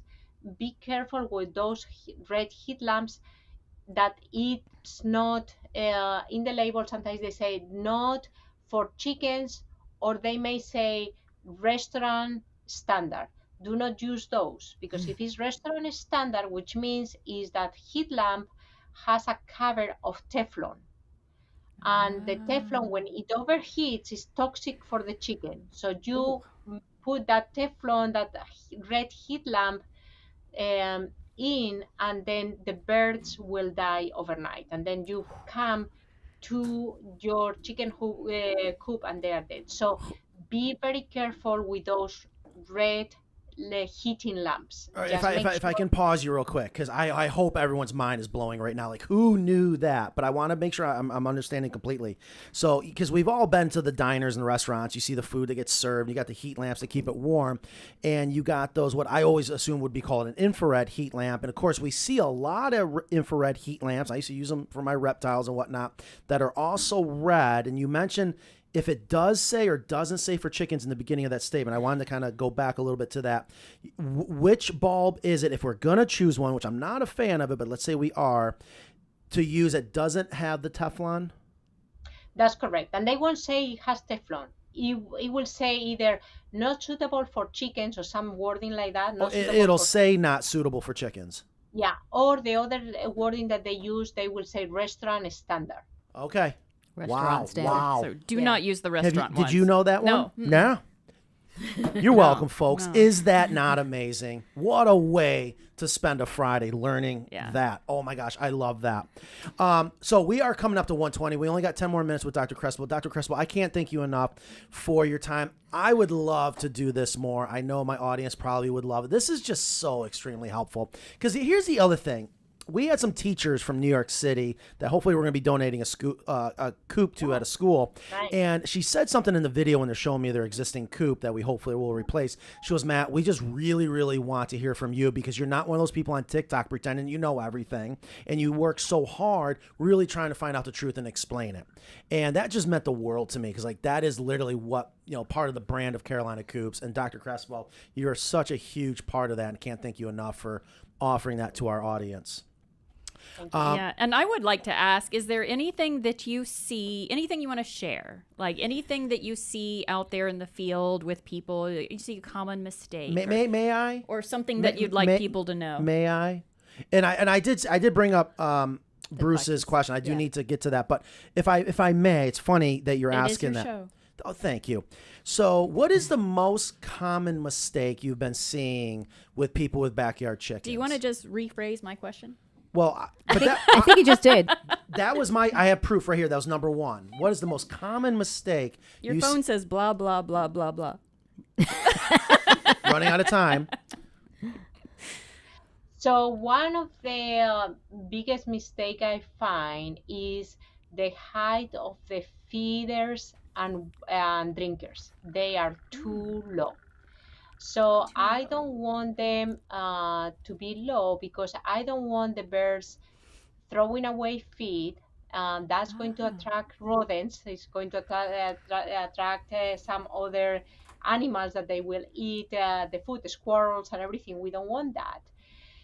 And the water being too low, also they're going to spill water. And in addition to attract those other animals, they may actually step on it or they poop in the feed or the water, so they get it dirty. So it's my big fight is to keep those feeders and drinkers high. So the feeder should be about the chest height, just as where just the neck of the chicken starts. That's where I want my feeder to be set. And the drinker is just under the wattles. If they are drinking from a trough type drinker, like a gravity type drinker, then I want at the level of the wattles. Or if they are using a nipple type drinker, they have to stretch the head all to the nipple, not curl that neck or anything. Many people say, "Oh, my chickens don't like the nipple drinkers." They don't like the nipple drinkers because it's very hard to drink from a nipple drinker. Imagine that they are forcing you they give you like a glass of water or a fountain that you have to kneel down to drink. Which one do you prefer? So maybe if you are thirsty, you get the glass of water that someone else have used rather than kneeling down and have to drink from that drinker. Yeah, because they need to. The water needs to go down their gullet. How high did you say? So you just stretch the neck. So they stretch the neck and they just trigger, and that. So about head level. Just above. So when they stretch the neck, just like that. So and they like that. Yeah, I have a feeder. I have 2 waterers, and one of them is one of those bucket ones that has the nipples underneath. And I remember Dr. Crespo was at my place, and she's like, and I have it on a chain, and she immediately made it higher. And I was like, okay, that's Crespo standard height. We got to make sure we keep it at that height. And I have to constantly remember that. And we actually changed the chain, so there was no way to not put it at that height after you did that. Because you don't want them, like you said, dipping their head right. under. And imagine that conversation with people that have little tiny bantams all the way up to really tall leghorns and whatnot. So, Right. oh my gosh, it's like, okay, do you need a water bar for each one? A little step stool. Well, maybe. we angle it or add a step stool and just So give you them can put options. different you can put different heights if they need to, or if you don't want to use different heights, you have to adjust it to the shortest animal because that's the one that is going to be the one needs to drink. Just that simple. Awesome. My other question is, do you have any prediction for the future of backyard chicken keeping? If it's going to grow Well, exactly. I mean, I'm just kind of curious because you see this, you live it, you work it every single day. You probably see a lot of the things that you got to go out and fix. But I'm curious if you see like a trending, changing out there, and or is there something you would like to see that you wish people knew going forward, getting into the backyard chicken movement? Okay. So I think the way it's going to stay with us. Backyard chickens are going to stay with us. I am a big proponent of educating veterinarians to help the backyard chickens. And hopefully we are not in the future having educated individuals. The owners are not going to be there. It's like, why I'm going to go to a veterinarian? They don't know what they are doing. Why I'm going to spend the money? And many owners rely on YouTube, on TikToks, and other sources because there is no expert. There are Right. people who don't know. I mean, do you go to YouTube? We may go, but we end up going to the veterinarian if we have a problem with our dog. We may go and check the dog and say, okay, this dog has this problem. We may talk to the veterinarian that has this problem, but we let the veterinarian make the decision and the health the decisions needed for that animal. We are not letting someone in TikTok telling us how to do it. So I hope that more veterinarians will get trained and they will learn more about poultry so we can help, more people can help this. It's going to be here. It's going to stay here. I love that. I love that. I know we only have 3 more minutes. This is an interesting question from Bruce out west. So if you don't mind real quick, Dr. Crespo, 3 question marks. So we definitely got to fit this in. Okay. I have one hen whose comb is so large, it has doubled over on one side. Should I trim it to allow for better vision? Will it bleed if trimmed? No. Oh yeah, it will bleed through trimming. If they want to trim it, I will go through a veterinarian to ask the same. It's not one of those required processes that they have. There is a lot of YouTube videos. I would not do it like in the YouTube videos. They will get scissors, carrot, and then shear with a hot iron. Please don't do that. The birds are stoic, but they still have pain, and that's painful.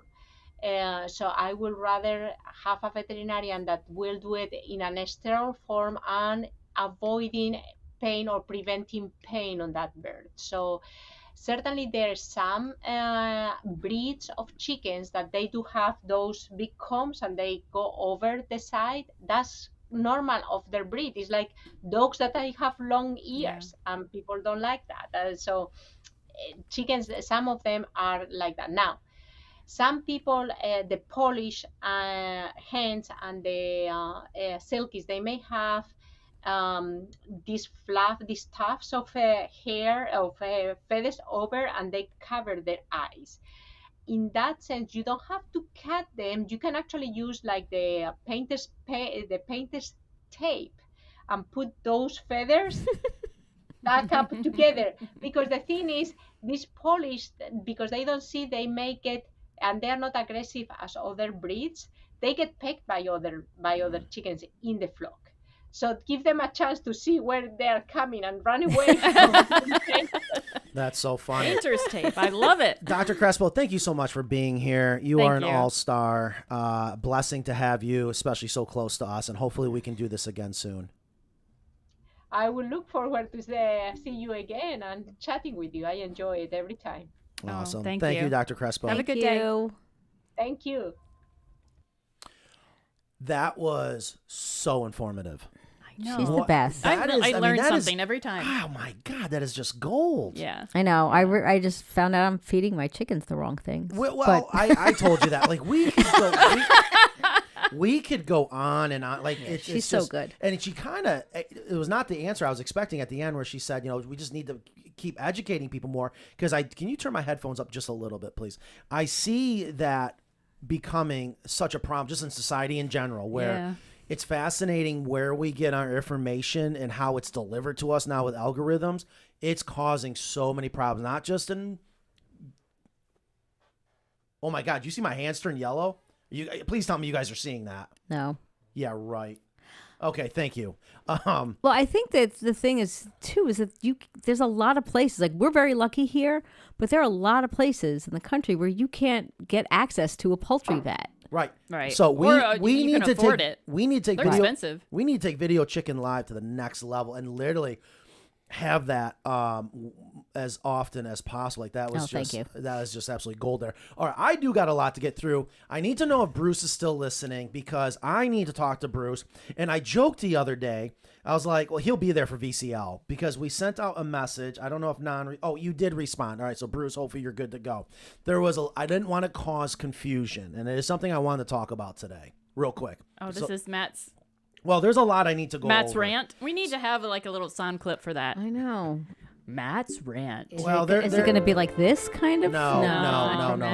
No. There's gonna be a no. No, let me. it's a sound bite. There's something I got to get off my chest. Sound bite. Oh, okay. Yes, right. Yes, right. So there's confusion, and I understand the confusion because it gets a little complicated when it comes to painting or staining Acre. And I know we've done a whole episode on Acre, and I can understand how it's confusing, where basically if it doesn't say vinyl safe, you absolutely don't want to use it. Can we make a certain dark color eventually vinyl safe? Potentially, but we had a situation recently out west where it was going to cost $500 a gallon to have the factory make at the factory that particular color vinyl safe because it required so much black colorant and so much maroon.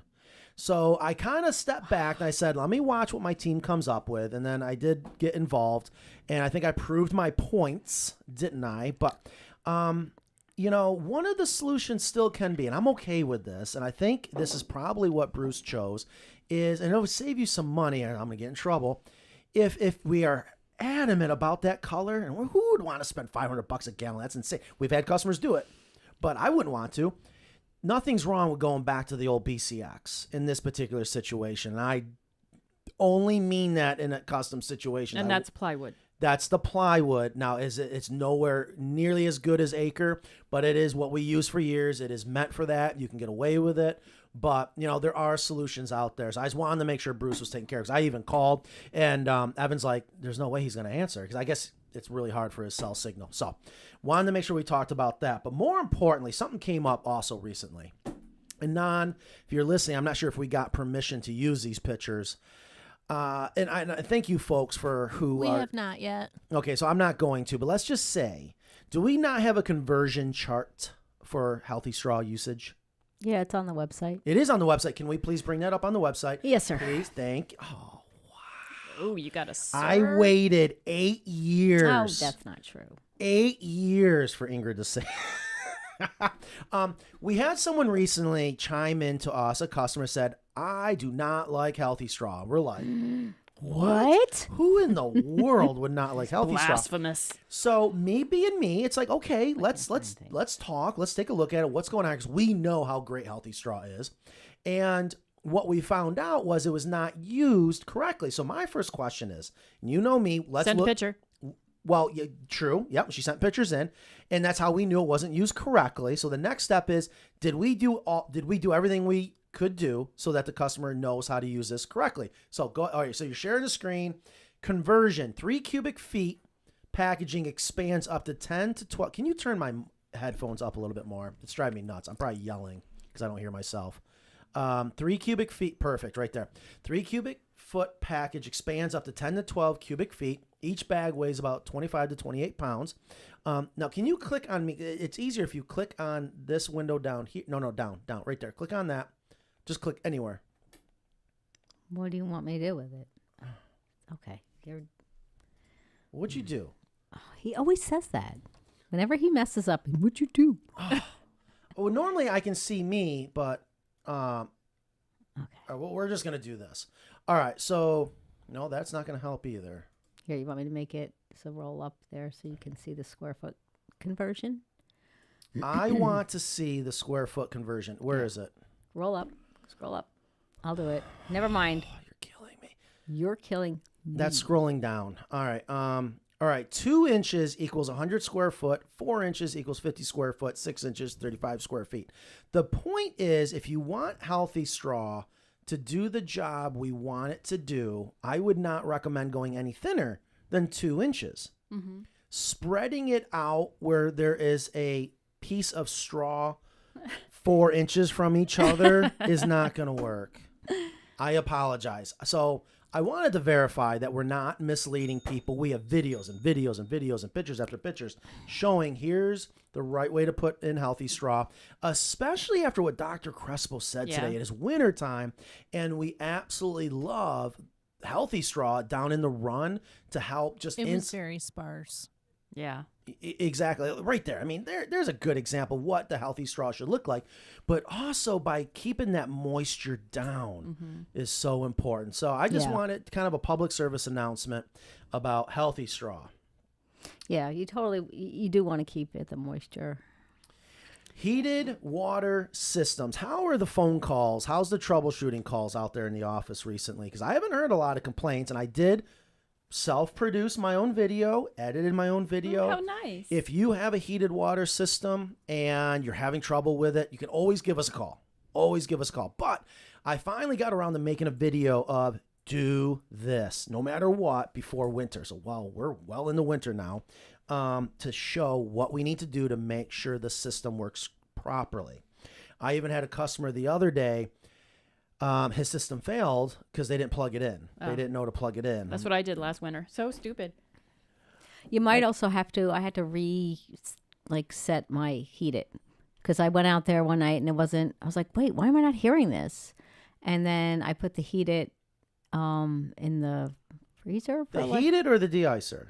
The heated. The yellow thermostatic switch. Because I imagine that's probably a snap thermostat as well. So it probably does the same thing as the de-icer. So yeah, you reset it by doing what we call the air test, which is all in that video. So I want to make sure, folks. And also we're seeing, thank God, the heated water systems, we sell a lot of them, but I want people to be successful. I want them to know, even in the wintertime, having backyard chickens can be easy, and a huge part of it, and Dr. Crespo just said it over and over and over, water, water, water. You got to have liquid water. And our system is designed down to negative 20 degrees Fahrenheit. Like, that's just absolutely incredible. So, but you got to set it up right. You got to plug it in. You got to make sure you have power. You got to make sure you have the right flow. There's just a lot of things I want to make sure. Oh, Bruce says I'll go with plywood. Well, Nan said that you already We're working through an order right now. Well, exactly. So, yeah, because Bruce has, and I cannot wait to go out there and finally see it. And I think I'm going to do it this time. And I almost wanted to bring it up in SketchUp, but I would have to have his permission to show his custom design. Oh, he's getting another coop? Yeah. I love it. I loved his first one. Yes. I know. It's such a great coop. It is. And he's adding to it. And I love the backstory, but we'll keep that between each other. And it's going to match his existing coop. So I was like, just if he's good with BCX now, and since it's going to be attached, you're not going to want that a different color. Yeah. And no one's going to want to pay $500 a gallon. His isn't that dark, is it? Oh, it's dark. Is it? I hope I'm thinking of the right customer. I know it was Bruce. I know it was. And so he had like the transom window. I thought it was white and gray. Yeah, I thought it was like a gray. Talk to me, Goose. Do I got the wrong person? I know it was because it was. I was so particular about this case, especially our super fans. Like I'm very, very extra. Want to make sure we take care of them no matter what, and give them the attention that they deserve. About let's figure out some solutions and let's present it to them and see what they say. His gray is mostly black. So that's what it is. The color of it has so much black colorant, and in this case, maroon. They could not make that color match without using black and maroon. Okay. And that's what's going to cause it to not be vinyl safe. So can we send it to the factory and have them make it? Yes. But if we use plywood, the old BCX, as a B-side, C-side, and exterior glue, that's what the X means, which is already on his coop, then let's just do that. Yeah. And it saved him like $500. Good. Yeah. I mean... So I hope that Bruce was a win-win-win. I even called Bruce. I was actually hoping to talk to him. I don't think I've ever talked to him in person and sent him a text. I didn't hear back from him, but I know he has not good cell service. Okay. Paul Rucker. I noticed Paul, I don't know if he's ever been here before. Forgive me if he is. No, we grew up together in the same church. Aha. That's why that name's familiar. Okay, and that's why there's some specific. There's just a lot going on right now. Especially he asked what kind of chickens you have or whatever. I just noticed there's a lot of questions. I didn't want to miss that, and I was hoping to get more people on for when Dr. Crespo is here. But I think we just need to figure out a way to do that more because we need like a rapid fire session. Yeah, but to get more questions in, possibly. Yeah. But I also want people to really understand it, like especially why. When it comes to heating your hen house, and I know we probably just flipped. My mind is going crazy now thinking about, because this whole time I was like, never heat your hen house. You never should have to. But now she's saying, well, if you get down to 14 degrees Fahrenheit, you might need to do something. So I don't think it's a one-size-fits-all answer, but I love the idea of getting some data points. And we probably should look up what kind of devices we can promote to say, okay, if you're going to do this, I just don't want to cause more problems. I know so many people don't have issues. We didn't have issues. Just block the damn wind chill. Yeah, and I think that's the key. I think it's more our comfort level than. I wanted to just read this review that I just saw come through. That's on my list. Oh, just come through. It just came through. Well, I want to toot our horn a little bit. When we get a review that brings tears to Ingrid's eyes, that's a good review. And let's face it, in today's day, we focus so much on the negativity. The squeaky wheel gets the grease. But we don't give enough attention to the amazing customers we have, the awesome reviews. And we've had a couple come in recently that were really tear jerkers. Here's a new one. I've not heard this one. This was one I just happened to see, so I thought I would mention it. It's Summer Adams Photography. I don't leave reviews often, but Carolina Coops earned this one. The customer service was incredible. They took their time walking me through everything over the phone, from helping me choose the right product to offering thoughtful tips for my silky flock. I'll be a returning customer for sure, especially for the premium hemp poultry bedding. Oh, yeah. Well, that's pretty impressive, especially for silkies. Yeah. So I mean, it's just it was the customer service, and we get a lot of customer service. So if I may, can I talk about something real quick? Yeah. Because even Ingrid. Thank you. Well, something was brought to our attention very, very recently, and I don't know the solution, and I thought I would share that. It's still going to be slightly cryptic, but let's just say we have one of the best in the world marketers that we have access to now. And it is fascinating what they had to say in our initial meeting yesterday, and it's not at all what I thought. But boy, am I happy to hear my instincts are still on point.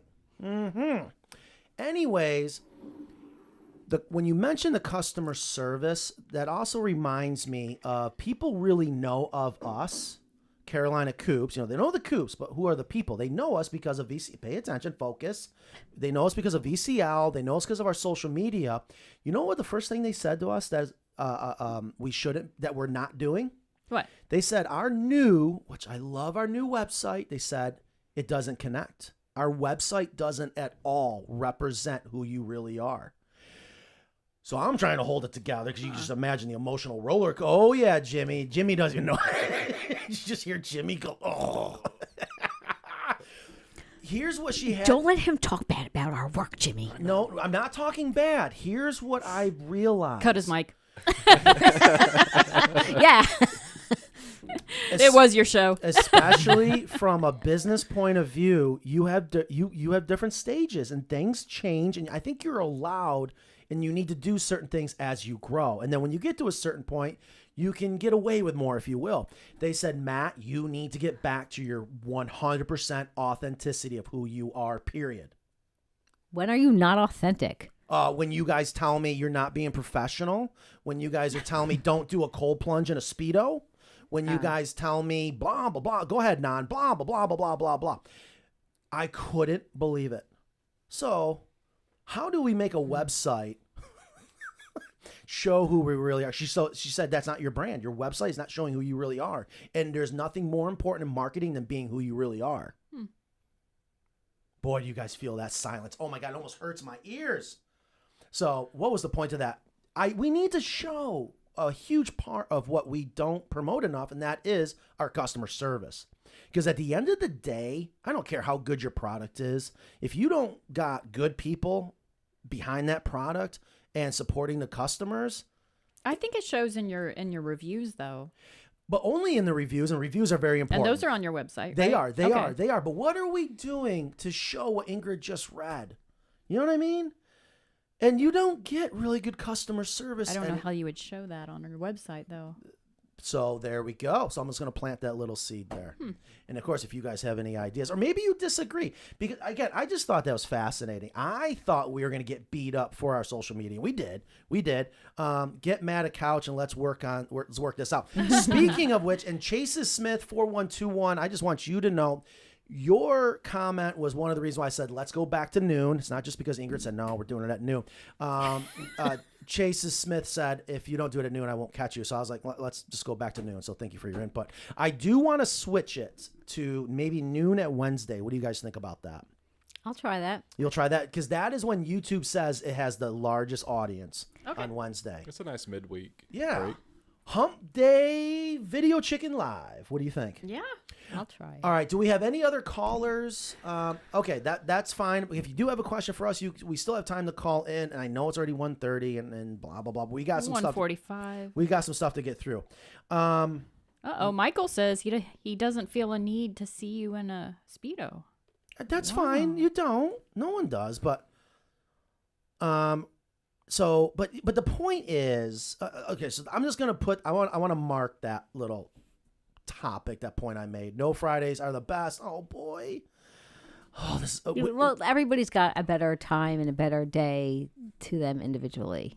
Let's do it every day then. Let's do this every day, an hour every day. We take the calls because even Non and Mackenzie are like, Matt, there's just so many questions we take that actually have nothing to do with coops, but it's more about like what to do with their chickens. And I'm okay.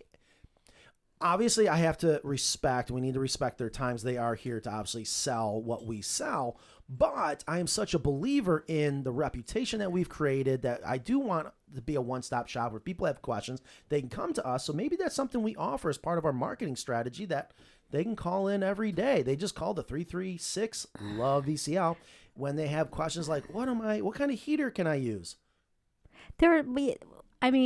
I think we have always, as a company-wide, have been very good at helping people answer their questions in all different manners, whether it's a chat or whether it's a phone call or social media. But there's also, there's certain things that we shouldn't be answering, and that's why we have Dr. Crespo. We shouldn't really be we shouldn't be giving chicken medical advice, things like that, because who says who? I don't think that that's responsible because we're not vets. But can we not? Okay, so if someone... we can say, this is what happened to me, and this is what I did. Yeah, you know where this is going. So let's say someone... Matt's initials are MD. Thank you. Where's my doctor's coat? Oh, my gosh. I don't know why I even brought this up. You did. Because, so you can't go to a friend and be like, I got this feeling of not feeling good. They can't say something like, maybe drink this tea. No, I think you can say it, but you have to frame it in the right... I don't think we should come here as... veterinarian experts.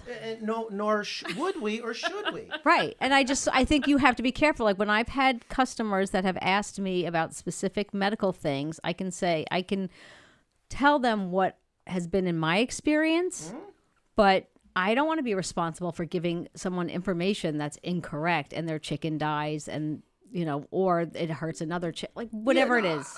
I do agree that you got to put it in the right picture frame. Absolutely. And obviously we are not veterinarians, but I don't think it's wrong to speak from experience and or give advice on maybe reaching out to a veterinarian, Right. or, kind of do what Dr. Crespo said that she wants to see for the future of backyard chickens. Right. And I'm not saying that. I just said that, I don't think any one of us has ever I think this company has been very open to helping people in all these different phone calls, social media, chat, person. Not bad, right? You like this? I even have the pockets right here like doctors do. Is it hot in here? So Kevin's got a lot of questions and whatnot. I feel bad. We haven't gotten to a lot of comments. So we want to do some rapid fire questions. Sure, go ahead. Let's try to do that. You can bring them in. You want Kevin? Yeah, let's start with that one because I see the word mice. All right. So I live in northern Illinois. How about them bears? I knew that was. Yeah, buddy. How do I kill mice in my chicken coop and run without hurting the chickens? The coop is clean. The run is covered and clean. Feeders are off the ground, and I don't overfeed them. RE the cold. Run is currently wrapped in heavy-duty plastic. It's warm in the run, even when the temps are in the 20s. Okay, so when it comes to, in this case, mice, find out. Matt used to be an exterminator. I was waiting for it. Thank you. Matt used to be an exterminator.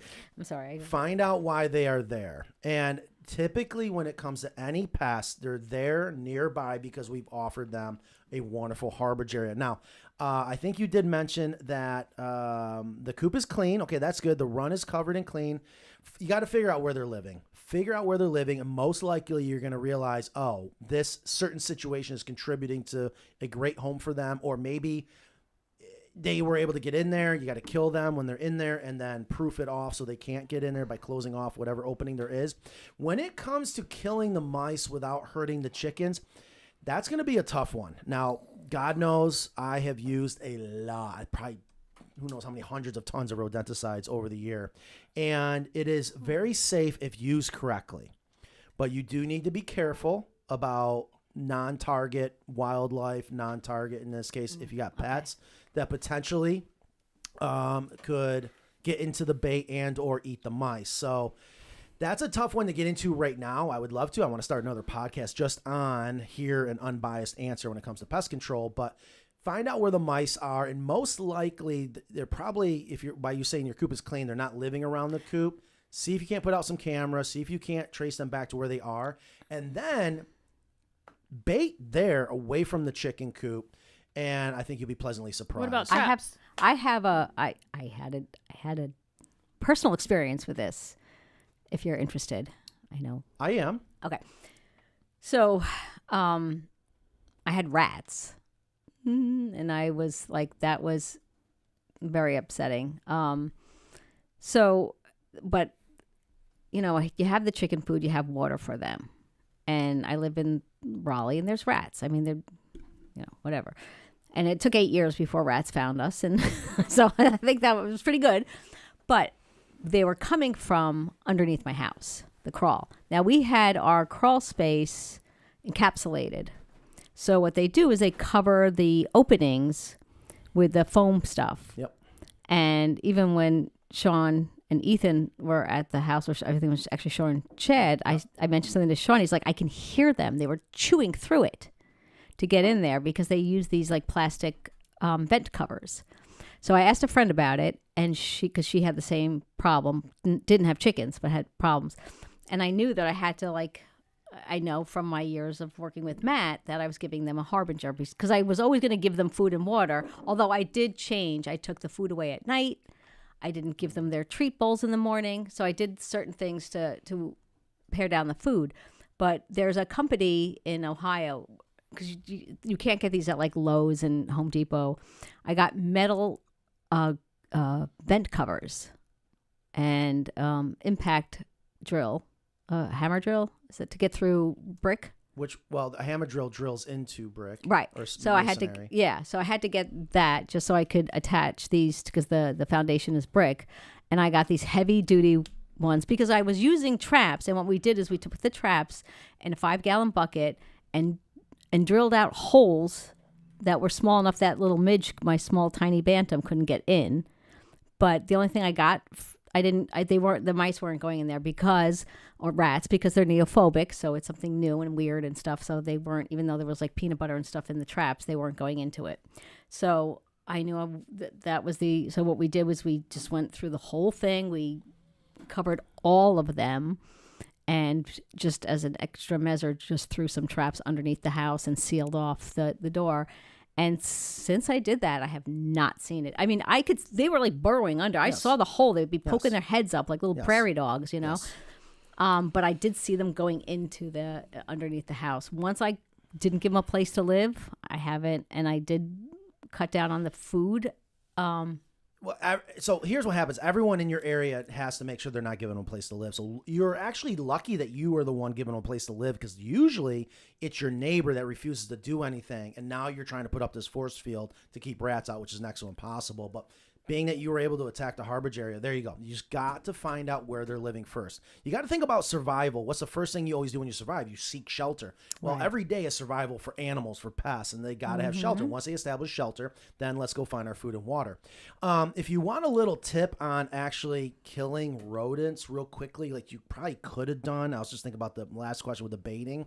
This is, I'm sure, highly illegal. I have to reread the label, but if you're in a pinch, there is all kinds of different tracking powders, keyword tracking powders, you can go buy on Amazon, and you go to Krispy Kreme, you're welcome, or any donuts, sound good, glazed donuts, right? You buy yourself glazed donuts. This is so ridiculous. You buy yourself some glazed donuts, get a couple dozen, right? Get a big plastic bag, put the donuts in that plastic bag and dump some tracking powder in there and make some powdered donuts. Throw them down in those burrow holes wherever you know the rats are living. Okay, don't wait until you're near the other food source. They have competition, but who doesn't love Krispy Kremes? That tracking powder works so fast on these rodents, you will kill and reduce the immediate population, giving yourself a chance to kind of take action and get control over it and then address other things. Does that make sense? Yeah, I was afraid of wildlife getting a hold of everyone is, but things happen. There's Freon everywhere. There's cars driving by. There's people with BB guns. If I know that I'm doing something that could possibly kill an owl, I don't want to do that, or a hawk or something. So how often do you all recommend fully cleaning the coop, i.e. scraping the excrement off of their sloped boards? Kristen, sign me up for that, right, with Kristen? cleats, ladders, refreshing the ground, layer hemp, et cetera, et cetera. So this is an interesting question, because this sounds like spring cleaning. Yeah, well, the question is, how often do you fully recommend? And the reason why that's a little tricky one to answer is it has all to do with your setup and your coop to chicken ratio. And your tolerance. I may not ever do that. I don't think, have you ever? No. Oh. I do it when I'm having a garden tour. That's when I clean everything up. So, okay. When I know I think it's more for your tolerance. I would say that is number one. Yeah. That is the number one, because everyone's got a different sanitation level. Because you do have to clean out the bedding and stuff. You do need to do that eventually, or add more, because you don't want to be a nuisance in that area. But scrubbing down the walls and things like that. And I would say people clean their coop not because for their chickens, they clean it for them. And what I love about our coops is, in a textbook example, the deep litter system, when designed right and set up right, using the right bedding and not overloading the coop with chickens, you can get away with going a very long time. Unless you're trying to heat your coop and then you overload with chickens. Yeah, right. So I have seen our hen houses full of chicken droppings, but there's no smell. And if there's no smell, there's two things going on. One, the bedding's doing its job. And number two, this gets back into why our coops are awesome, because they ventilate. They're actually not causing a problem where, like Dr. Crespo was saying, you don't want to trap that ammonia in there. It's very, very true. So it's really going to come down to your personal preference. I know that wasn't rapid fire, but hopefully that helps answer that question. Yeah. I do got some more notes to get through. I know we're coming up to 2 o'clock. If you guys have any rant part 2. Well, if you guys have any other questions, please fire away. I thank everyone for being here. Someone asked real quick, if you have bantams and larger hens, does that affect how high you put the feeders? I put a big rock under the feeder, and I also kind of just throw some on the ground for Midge, for the little one. Throw some what? Feed. I just take it out of the feeder and I just throw it on the ground. She doesn't eat much. She really doesn't. Yeah, I would go with the larger hen and then provide some sort of step, like Ingrid does. All right, do me a favor. Do we get any social media comments queued up, ready to go? Anything No. we need to? Nothing? I didn't. I thought Dr. Crespo, and then you're like, I have all these things to get to, so I didn't Of course. All right. Anyone heard of making omelets with mayonnaise? Oh, I do that all the time. Really? What? Yeah. I need to try Oh, it. it's so good. So I want to give everyone a heads up. I probably should just start a whole nother channel. Truth be told, I've hardly ever cooked my entire life. But I have all of a sudden, I'm having like this midlife crisis, and I'm having this obsession over cooking. So, Nan and I put in this beautiful outdoor kitchen, and it's almost done. And I want to go back to like how we used to go live Sunday morning. And Nan's just an amazing cook. And then, of course, I'm extra spoiled when Mackenzie comes over. And now we can get out there on the flat top and make all kinds of cool stuff with eggs, which has always been part of the original idea of this show where, okay, you got the coops, you got the chickens, but what about the eggs, right? And even cooking up chicken, is that going to be pushing it too far? Showing like, oh, you're eating your pet. No, I think most people do eat chicken. No, people love chicken. Would that be taking it too far, Ingrid? Well, not if you're not like processing your chicken. So would processing the chicken be taking it too far? No, I mean if it's a differth channel, I don't know. She's not biting. Okay, I'm not. So I didn't do a good one. Anyways, I just love that idea. And I've heard about this mayonnaise in an omelet. I thought I made the best omelets, and now mayonnaise? Yeah. I put cream in mine sometimes. Well, so I've done the cream, but why the mayonnaise in an omelet? I don't know. I do it. Isn't mayonnaise made from eggs? And oil? Eggs and oil, yeah. I do mine a little different because I found it on TikTok or Instagram or one of them. But no, you just like 1 egg, 1 scoop of mayonnaise, you whisk it like crazy, and then a little bit of fat, like oil or butter, and then you just microwave it for like 45 seconds. That's it. That's the video I saw. And it's so good. Don't you kill and radiate your food? Don't you kill yourself slowly by microwaving your food? Is that true or no? Yeah, you don't have to microwave it. Can't you just make it in a skillet? No, he said microwave. But is it true that you're poisoning yourself by microwaving your food? I just want to know, okay? And that doesn't have to get people pissed off. I just like to know. If microwaving our food is bad, I want to know. But mayonnaise in an omelet, I cannot wait to try that. You can try it on the next show. So now that you've oh boy.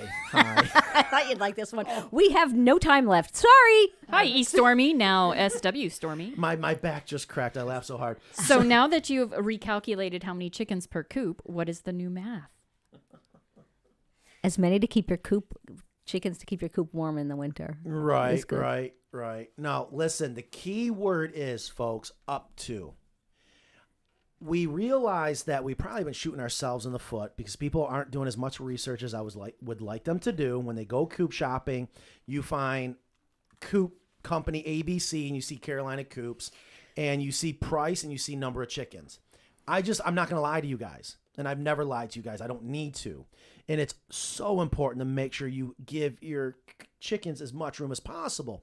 However, is there a threshold that you can really push it and with the right circumstances get by with that? Absolutely. So that's why I said, let's change the numbers that most people use where, yes, you can get away up to, right? Mm-hmm. But with that said, and I'll go up against anybody out there, if you're going to push it, you should push it with one of our coops because of all the other things we talked about today with the ventilation and stopping the drafts and just all the other great things. So yeah, the thing that make for a healthy flock too, whether it's the ladder or the ramp or what, just you want to keep your birds healthy because that's the biggest stressors. Like when there's something wrong with them and you don't know what's wrong and is it contagious and you never know. So the new math is, and this hasn't really changed. We just changed our wording. Because I don't ever want to misrepresent, but I just thought it was important to give people a fair chance, give us a fair chance, 8 inches per hen on the roost bar. Up to. I still like Dr. Crespo said too, she goes, I kind of, you get older, you want a king size bed. Well, I like a king size bed for my girls on the roost bars, but you don't have to. You can get away with 8 inches. So that's 12 to 18 in a 6 foot wide coop. Yeah. Mm-hmm. Yeah. So that's the new math. And all those numbers have been updated. Yes, Jimmy? Yes. Yes. Perfect. Thank you.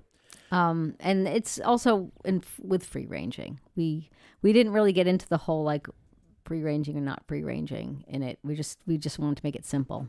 People do what they want. Laura asks, Matt, do you process meat birds? I have. I'd love your perspective. Perspective on what? I would love to hear what you mean. Perspective on what? Maybe for the next show because it's 2:00. Hold on. We got to get through this. I put mayo in the microwave omelets most mornings. Oh, that's Mackenzie. How old can a hen live on average? I had one live 10 years, but they're usually, 3 to 5. Yeah, I always thought 3 was too young, and Dr. Crespo has told me it's not, especially this is for Karsten, for the type of chicken. So heavy egg layers like your Orpingtons, Leghorns, Barred Rocks, the ones that are made for laying a lot of eggs. A lot of times they will get reproductive disease at like 3. I had a Brahma that had fatty liver, which also is just an egg, something that happens at 3 years old. So that's when, to me it seems too young, but I also have one that's over 8 years old, and another one I just lost that was 8 years old. So, wow. Yeah. So, 3, it does seem it's probably completely normal. That's what I'm saying. So real quick too, also we are finally, I don't know what took so long, but we are going to have our heat dried Carolina coops, raised, grown, dried out, processed soldier fly larvae for sale very, very, very soon, where we're actually going to be bagging them up ourselves. I have learned so much about soldier fly larvae. I had no idea. But bottom line is we want to provide you the best. And by being the best when it comes to soldier fly larvae, and actually speaking of microwave, so the ones you get from the big box stores, they come from China. You can only imagine what the hell those soldier fly larvae have been eating. You can only imagine how old they are. The older your food, the less nutrients it's going to have. So why pay that huge price and give them crap, right? So we're going to have soldier fly larvae grown right here in the United States and air dried. So they have a lot more nutrients. They're not microwave, but they're also very, very fresh. And my other favorite part is this company actually goes out and gets the leftover food scraps from restaurants and feeds that to the soldier fly larvae. That's nice. Yeah, you like that, don't you? I bet you did. So Laura says how you process them. I would love to do a show on that because I think it's, I don't know, it's something I absolutely love to do because I love the harvest. I want to be very clear. And that's something that I love the idea of harvesting, whether it's the hunt or when you're farming animals and or vegetables. But that might be too much to get into right now without causing a huge long conversation. So Laura, if you can stay tuned, or you can always call me. I would love to have a one-on-one conversation about it. But that has always been kind of a touchy subject that we've talked about. Like, oh, don't get into processing chickens because, yes, a lot of our people, and for me too, are my pets, But it's also an important part of farming. And I think we're obviously seeing more and more of it. It is, but I'm not eating Daisy. I'm just saying. Right, but so also real quick before I forget, I want to go all the way back to the top, and I think it was Karsten. Yeah, Karsten, you're the first one to comment, so you got yourself another shirt. He must have a whole wardrobe of Carolina Coop stuff. So make sure you reach out to us and get yourself a free shirt, or maybe you want something a little bit different. I don't know. I'm sure we can figure out something. And actually, Karsten called in. Was it last week? Yeah, we were here, or no? Was it 2 weeks? Yeah. Yeah. I wish I would have known. He sent me a picture of his coop. Beautiful. Holy cow. And I forget what we were talking about, but whatever we were talking about kind of related to him sending me a picture. The gazebo. Oh, that's right. Yeah. And God, these coops are just so beautiful. And then Laura says, I'd love to see Kristen's setup for the growing of grubs, the soldier fly larvae. It's not inside your house, right? Not this year. Not. It's hard to contain them, I found out. That was a huge mess. That was a learning lesson. Yeah, it's tough to get them to breed flying through your house. I mean, I just didn't want to accept it's a growing season and it has to end. Yeah. I know. I mean, that's really what it was. But this year I've accepted it, and man, they went gangbusters.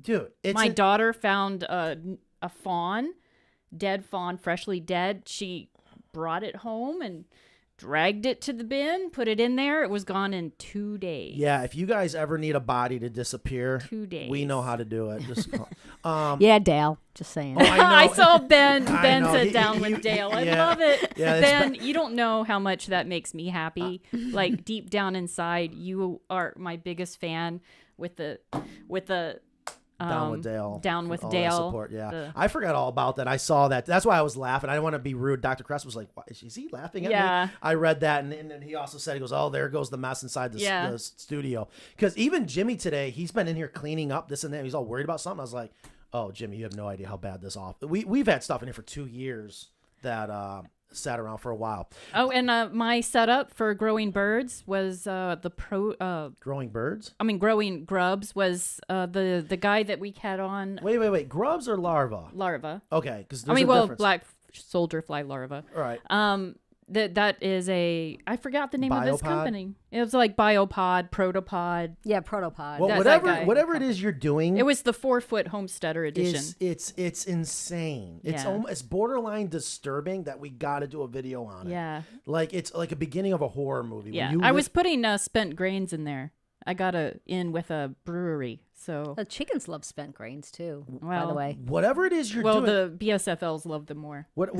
So you could sell and hand deliver live soldier fly larvae to the local community. You would make a killing off of that. The chickens go nuts for the yeah, live stuff. and they just drop out. So I just didn't stop collecting them and just let them drop out, and chickens were always over there. Where are we? Please, for the love of everything, on our website, offering the acre inserts for the egg hutches and the polycarbonate covers for windows for all the people that are building their own coop, copying our design, which I'm perfectly fine with. Actually promote it, but I know we can make their life a little bit easier and save them some more money by selling them the polycarbonate that we have thousands of on the shelf out there and thousands of egg hutch inserts out of acre. They can just pop it into their framing. Almost. I'll put everything I'm doing on hold and do that next week. Well, okay. All right. I don't. Be careful what you put on hold. We got a lot going on right now. And then someone also said something about the shirts. Yeah, the merch. Did we show the new Christmas merch? Did we get any more shirts done? No. Your Cluckamania is done. Oh. What you gonna do, brother? Hold on. It's done? Can we bring that up? I gotta show you guys. Is it on here? Yeah. Oh my gosh. So I got the greatest idea. I don't know where I was, and it just hit me. You were at Bucky's sending me a bunch of ideas, and now I woke up to like 20 different shirt ideas. Do you know what we're talking about? We got the Cluckamania shirt. Are you ready for? I don't know if you guys are ready for this. I don't see it. Well, just listen. Share the screen, then go through the website. Everyone needs to see how wonderful this website is. All of our merch. There we go. So we do need some mugs, and we need VCL mugs. Yeah, someone made a comment, and I'll knock that out real quick. What was the comment? About VCL mugs. Yeah, let's get some VCL mugs made. I would love to hand out VCL merch, to be honest with you. Continue to promote this show, not just Carolina Coops. I was going to say Carolina Coops on the back. That is a very popular shirt, the Jack Daniels one or whatever. So just keep scrolling, go down, go up, whatever you want to do. Keep going. You're not going to miss it. And remind me to order the Victor Charlie Lima. I love that one for VCL. I don't see it here. Oh, there it is. Check this nugget out. What you gonna do, brother? Huh? Cluckamania. Huh? Anyone? No. Seriously? I know what it is. Oh, you also I misspelled don't. this, dude. Huh? It's misspelled. Oh, Jimmy. Jimmy. Yeah, no, that's Ingrid and that's her specialty. Can we get that switched? You really don't understand Cluckamania? No. Hulkamania? Oh. Incredible Hulk or Hulk Hogan? Sorry. Oh my gosh, that was a while back, and I don't. Oh, and he just passed, unfortunately. Very, very sus, by the way. I don't know if anyone follows that, but when you're an '80s kid growing up, an '80s boy, I guess. Oh yeah, Hulk Hogan. Oh yeah, he was the man. Well, that's Okay, niche. it's 213. 213. All right, let's see if there's any other questions. Hit us right. Let me have it. No. Ugh. Okay, perfect. I thank you so much. We finally are building the audience back up, and I think we just got to do more promoting during the week. I think next week we're gonna do. I want to do Wednesday. I want to do Wednesday next week. Do you want to do noon or 3? Noon. Can we try 3, please, folks? Why? Because I said so. Because We've that's been doing 3, and it's not when good. You, when you go out fishing. What about a compromise? 2? What's wrong with 3?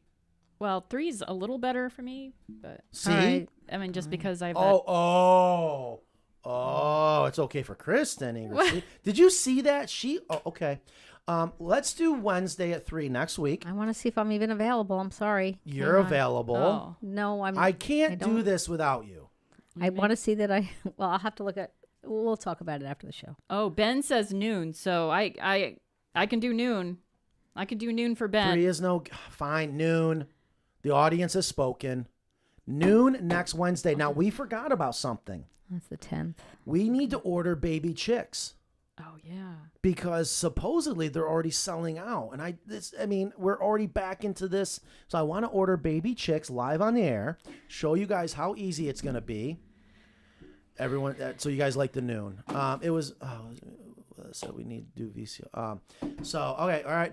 3 Wednesday would work. Oh boy, let's do noon. And the nice thing is this does get uploaded afterwards, so you guys can always watch it. But the actual live part I think is a lot of fun where people can chime in. Mm-hmm. And what an awesome show today with Dr. Crespo. Yes. Okay, well then we'll see in a few days then. Yeah. Okay. It'd be so fast. Wednesday next week at noon. Are we ordering baby chicks? Yeah. All right. Noon is bueno. Thank you very much. We'll see you guys later. Bye.